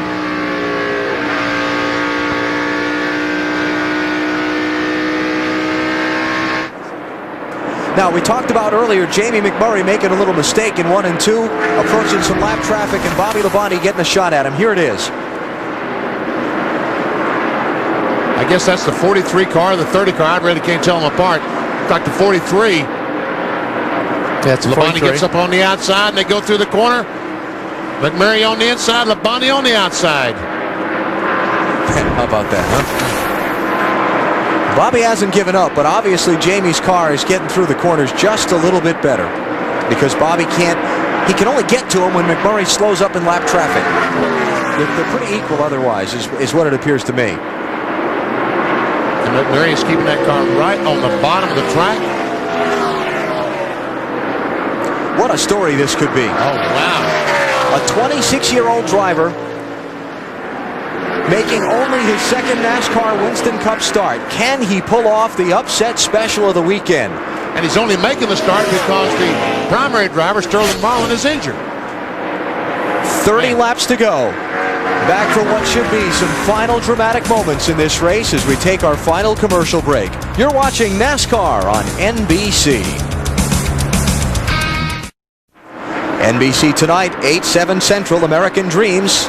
What was supposed to be a noontime start for NASCAR on NBC has turned into a primetime finish.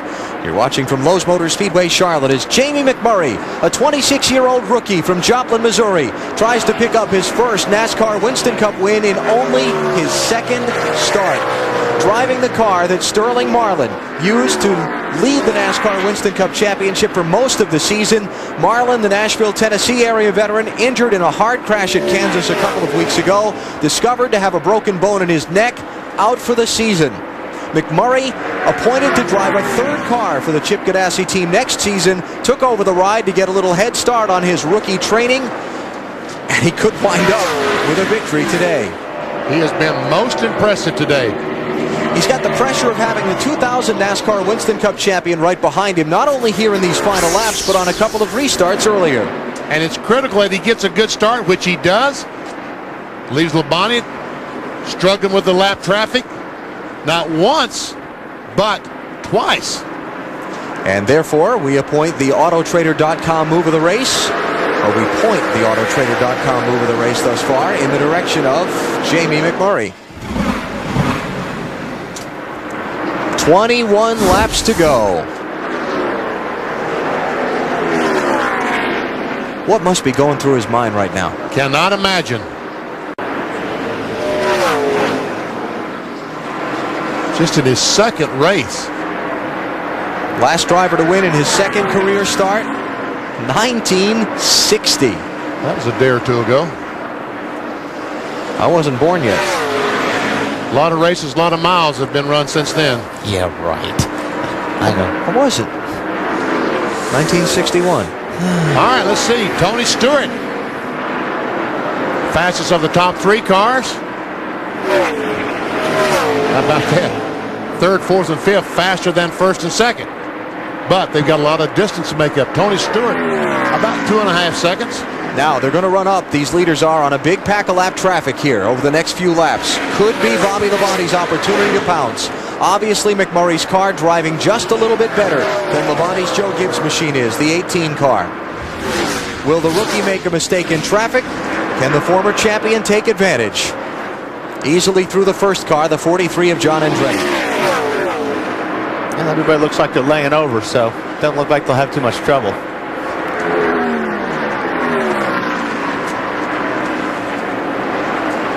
Going by some cars damaged in the big 10-car accident we had at lap 231.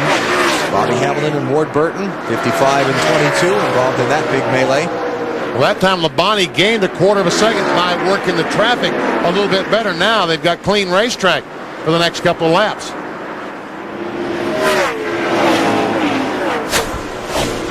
But Tony Stewart is coming. He's only a 2 3/4 behind the leader, only a 1.5 seconds behind the 2nd place car. There comes Tony Stewart. Well, he is coming. He's the fastest one on the racetrack right now, isn't he? Yep. Stewart in the orange Home Depot car, the NASCAR Winston Cup championship leader, coming into the race, took over the point lead at Talladega last Sunday. Out in front of the championship for the first time in his career. 6 races to go, including today's. And it doesn't look like the standings, unless something happens in these final miles, are going to take a very big shuffle. No, Tony's just going to add to his lead. But most of the guys that are close behind him are running fairly well in the race. Jeff Gordon is 4th, Rusty Wallace is 5th, Jimmy Johnson is 6th. Even Ryan Newman recovered from his early problems to run 8th. So not going to be much of a difference from today on to Martinsville next week if things stay as they are for these final 16 laps. That's the way Tony would like to see it. Yes. Yeah. Ooh, nice little wiggle there for the 40 car. Yeah.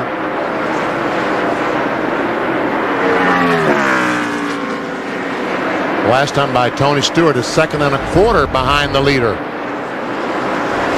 NASCAR on NBC with some NASCAR short track racing for you. Breathe and relax, everything's fine. The Old Dominion 500 from Martinsville, Virginia, next Sunday, noon Eastern Time. Here's 4th place. Jeff Gordon goes by Rusty Wallace. Dave, you got a pretty happy man down there, don't you? Well, not yet, BP, but Chip, regardless of how this turns out, does this help answer the question so many people are asking, why Jamie McMurray? I hope so, Dave. You know, the guy's out there doing a great job. He did a great job in the Busch Series. He's obviously worthy of a Winston Cup ride.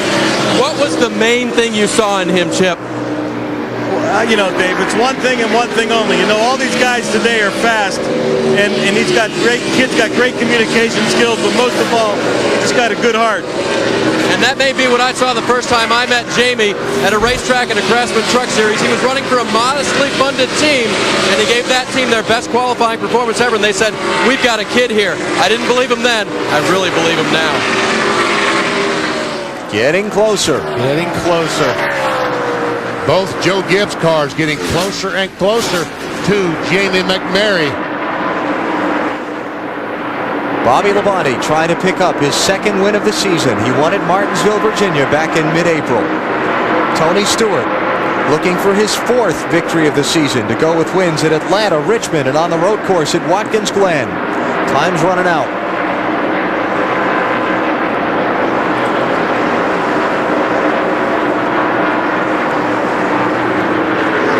It's going to have to be a mistake in traffic for Labonte. I mean, it just looks like McMurray's car is strong enough to hold him off if he doesn't make a mistake in the traffic.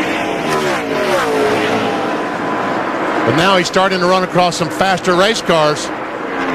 Mike Wallace, the 14 car in front of him.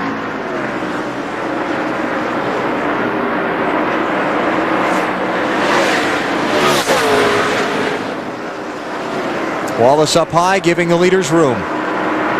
How about speeds at the line? Wow, look at that. That time, McMurray was faster than Bobby Labonte, a great deal faster. Bill? Benny, I was just thinking, we started today with the Discover Car Countdown to Green talking about cookie cutter tracks, how some tracks look a lot like another. Well, the Atlanta Motor Speedway is very similar to the Lowe's Motor Speedway, and you all know about some of those fantastic finishes we've seen in recent years at the Atlanta Motor Speedway. Photo finishes, the victor decided by a matter of inches, and basically what you saw in those races at Atlanta was a guy roping in the leader down the stretch for the photo finish. So sometimes when tracks are similar, you get very similar finishes, and this is certainly setting up for something like that today. Perhaps a photo here at Lowe's. I'll tell you what, Bill, the news slipped a little bit if that's what Bobby Labonte was doing, or the lasso, because the last couple of laps, McMurray has blistered this racetrack and opened up a little gap on Bobby. And that's got to help his confidence so much to look in the mirror and see that he's getting away from the 18 car. It was a third of a second. Now it's 2/3 of a second. Tony Stewart's cavalry charge toward the front has leveled out some. He's sort of evened out at a second and a half behind these top two. Eight to go, Jamie. 8 to go. Wow. Wow, this is unbelievable. Earlier we talked with Jamie McMurray about his ability to get in a winning race car and take it to victory lane. Here's what he told us. Obviously the team can win a race. They've already won 2 this year, and I can't really, I don't want to sound cocky by saying that we can, but if I didn't think I could, I wouldn't be in this car right now. I mean, if I didn't feel like I was capable of winning races, I wouldn't be a race car driver, and that's a huge part of it, is having that confidence, and I have the confidence in myself, and most definitely have a race team that's capable of winning races. Boy, oh boy, they're babies anymore, aren't they, Wally? Picture this. He's not driving like one. Here's a 26-year-old kid that nobody's ever heard of in the broad landscape of American sports until a week ago. And now he's about to step up, if he can hold on for another 5 or 6 more laps, and firmly establish himself atop the headlines in the biggest American motorsports series. I wonder what the headlines are going to be in Joplin, Missouri tomorrow if this kid can pull it off. His hometown. He's really used his head tonight.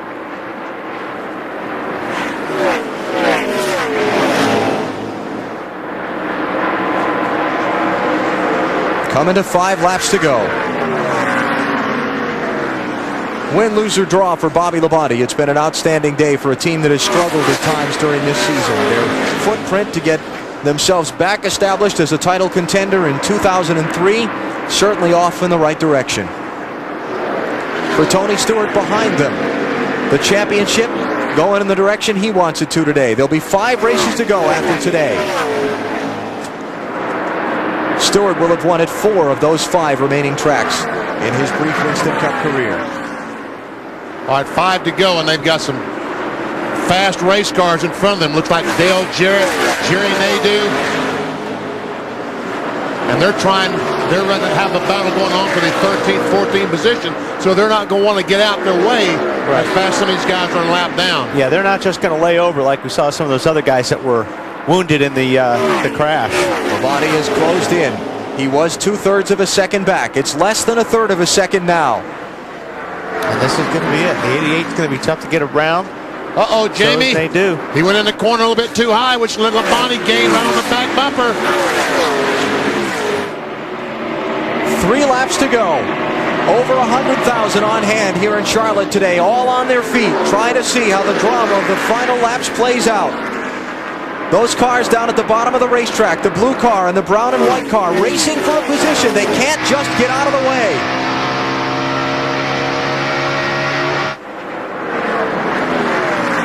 But DJ gives the 40 car the bottom of the racetrack the groove that he needs to bring this thing around to the victory lane. Through the Jarrett car to the outside of Mike Skinner. 2 laps to go. Nadu in the 44 is ahead as Labonte tries to close in and steal the win away from the kid. They'll get the white flag when they come back.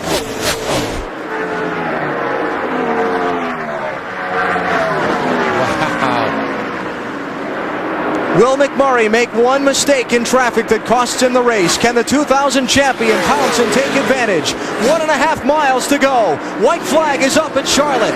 Jamie McMurray trying to pull off the upset.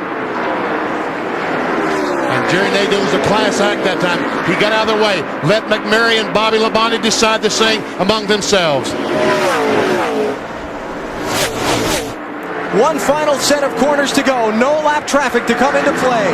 Labonte's going to have to make a desperate move here. He rides into the corner deep. Come on, the race ain't over. Come on, come on. He'll do it. 26-year-old Jamie McMurray pulls off the victory in just his second NASCAR Winston Cup start. Unbelievable. I am shocked. Almost beyond words, but not quite. The upset special of the year. Any sport, bar none. The congratulatory rub from the champion, Bobby Labonte. And look at this crew. Hey, do me a favor, bud. Do the biggest damn burnout you've ever done, but don't jump on the roof, okay? Hello, man. If you're new to NASCAR, the roof of the car has to be a certain height over the ground. When they take it to post-race technical inspection, if the driver gets up there and jumps on the roof, that's their problem.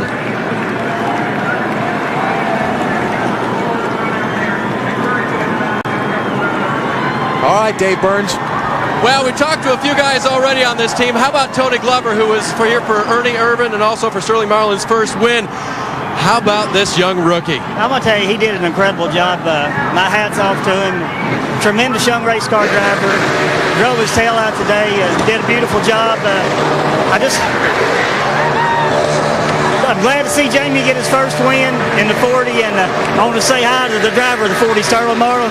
Buddy, we miss you and appreciate you giving us this setup. This is a Sterling setup from last year, and worked good. Those have to be mixed emotions. Tony Sterling's name is still on that car. Oh, yeah, Sterling's still the driver of the 40, and Jamie did a nice job filling in. I'd like to thank Coors Light, all the sponsors, everybody involved. It's just, I can't tell you how much this means. This is big. This is real big. Go celebrate. You know, go ahead. You don't never know about life. God does everything for a reason, and a couple of weeks ago we thought our world come to end, but it didn't. So everything's fine. All right, Tony, go celebrate. Let's go to Marty Snyder.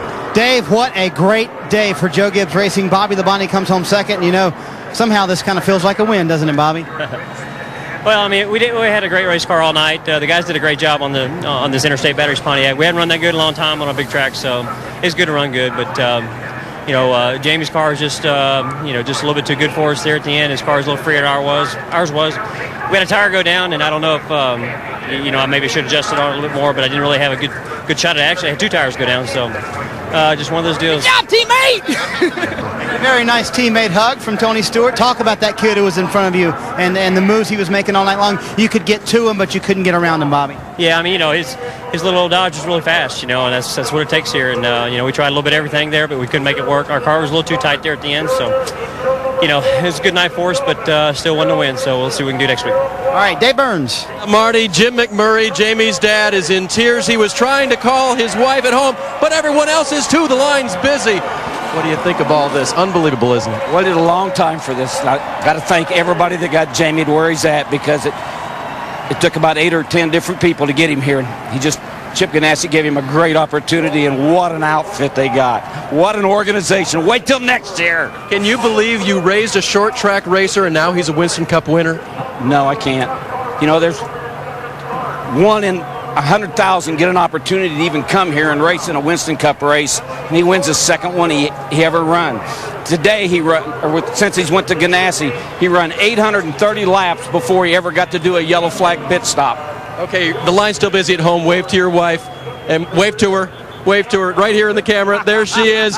You guys are winners. Let's go to Matt Yoakum. Tony Stewart getting closer to his dream of a Winston Cup championship, finishing third. But what was the thing that you said? You used to race against Jamie McMurray in go-karts when he was how tall? Jamie McMurray's not a tall kid to begin with, but when I first met him, we were racing WKA go-karts. He was running the rookie junior class, and I was running in the junior class, but I never dreamed I'd ever see him in trucks or Winston Cup or Busch or anything like that, but man, I'm really happy for him, and to be honest, very, very happy for the Coors Light team. I mean, you know, we're all sad that Sterling had his injury like that, and you hate to see somebody that has worked that hard and led the points for so long get knocked down to the series for the rest of the year. But, you know, that's a good pick-me-up for that team. I've got a roommate that works on that team and a lot of good friends over there, so I'm happy for them. But, I'm excited for everyone at Joe Gibbs Racing. I mean, both Bobby and myself, his Home Depot car was awesome that last run. We just were so far behind it took us way too long to get caught up, and by the time I got about a second away, I burnt the tires off of it getting to him. So, you know, I wasn't points racing. That's one thing I can tell you for sure. You know, I raced to win this thing, and I just got there and couldn't win it, so we just made sure that we brought it home. So, still looking at the big picture. Tony Stewart chasing that dream of a Winston Cup championship, Bill. Well, he's chasing that dream, and Jamie McMurray is living his. And it's appropriate that this race ends at night here at Lowe's Motor Speedway. It was Jeff Gordon in tears with his first win at night in this victory lane. It was Bobby Labonte with his first Winston Cup win at night in this victory lane. The same for Matt Kenseth. And tonight it is the rookie Jamie McMurray in just his second NASCAR Winston Cup start. His first Winston Cup win. High fives all around. Chip Ganassi is here, and there's the leap.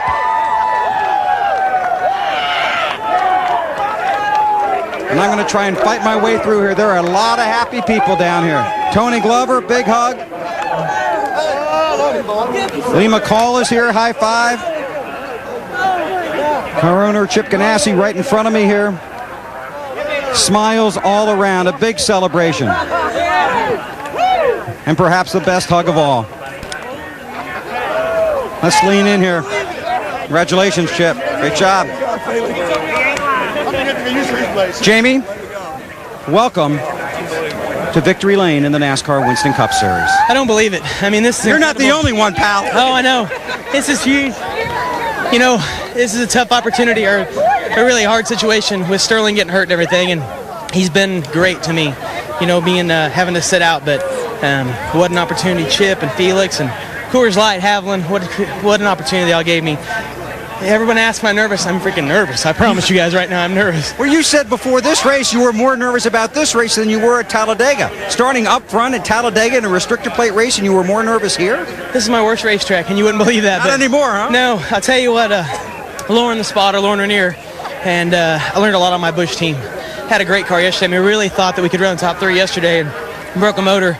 Really unfortunate, but learned a lot about the racetrack, and holy cow, what? Go buy some Coors Light. Are you surprised that you're here? Oh, yeah, without a doubt. You know, when we were leading, 100 something to go, I figured we'd run about 5th. My car, they just kept making it better all day. What a race car. I tell you what, Chip and Felix have a first-class operation and gave me a great opportunity and just making the most of it. Okay, now I need you to talk to somebody, okay? John Gelser's going to give you this headset and this radio, and you can hear me okay through there, right? Go ahead, caller, you're on the air. Jamie, way to go, man. Holy cow, can you believe this? That's way too soon. Oh, man, great race car. That's Sterling Marlin, by the way, on the phone from his home in Columbia, Tennessee, I believe. Man, Sterling, this is a great race team, and hope you get better, and I know you'll come back and probably win the championship next year. Go great race.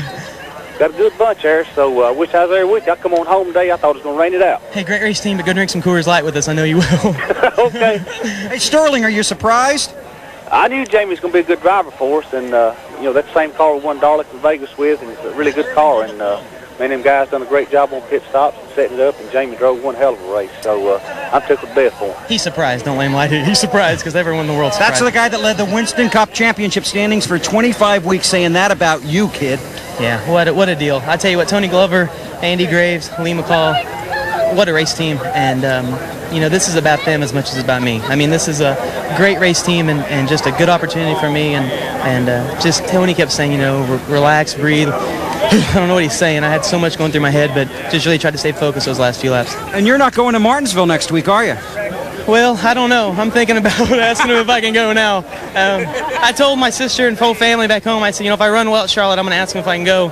So, yeah, I'm going to ask him for sure. That's gonna be amazing walking through that garage next Friday morning, isn't it? Oh, yeah, it's incredible. I mean, talk about a dream. I talked to my girlfriend about this and race go-karts and, Remax, Challenge Series, trucks, Busch, race all that. Didn't win in trucks and Busch, and holy cow. And just Bobby Labonte is here. Good race, man. Thank you. Good job. Cow, I appreciate Good job. it. Good job, guys. Thanks. Jamie, again, thanks. Congratulations. Thank you, guys. Holy cow. And Sterling Moreland, thank you very much. Congratulations to you on a great season, and everybody at Chip Ganassi Racing, a night they will never forget. And just to follow up on what Bill was saying, because of his commitments to the NASCAR Busch Series car, McMurray's not supposed to be in the Winston Cup race in Martinsville next weekend. He's supposed to be in Memphis running the Busch Series car Friday and Saturday.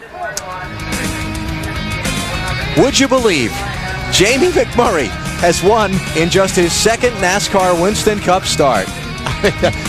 Like I said, I'm almost speechless, but it was incredible.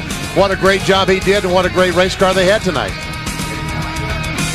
Most all of the championship contenders finished in the top 10 today, except for Mark Martin. He wound up 16th at the checkered flag.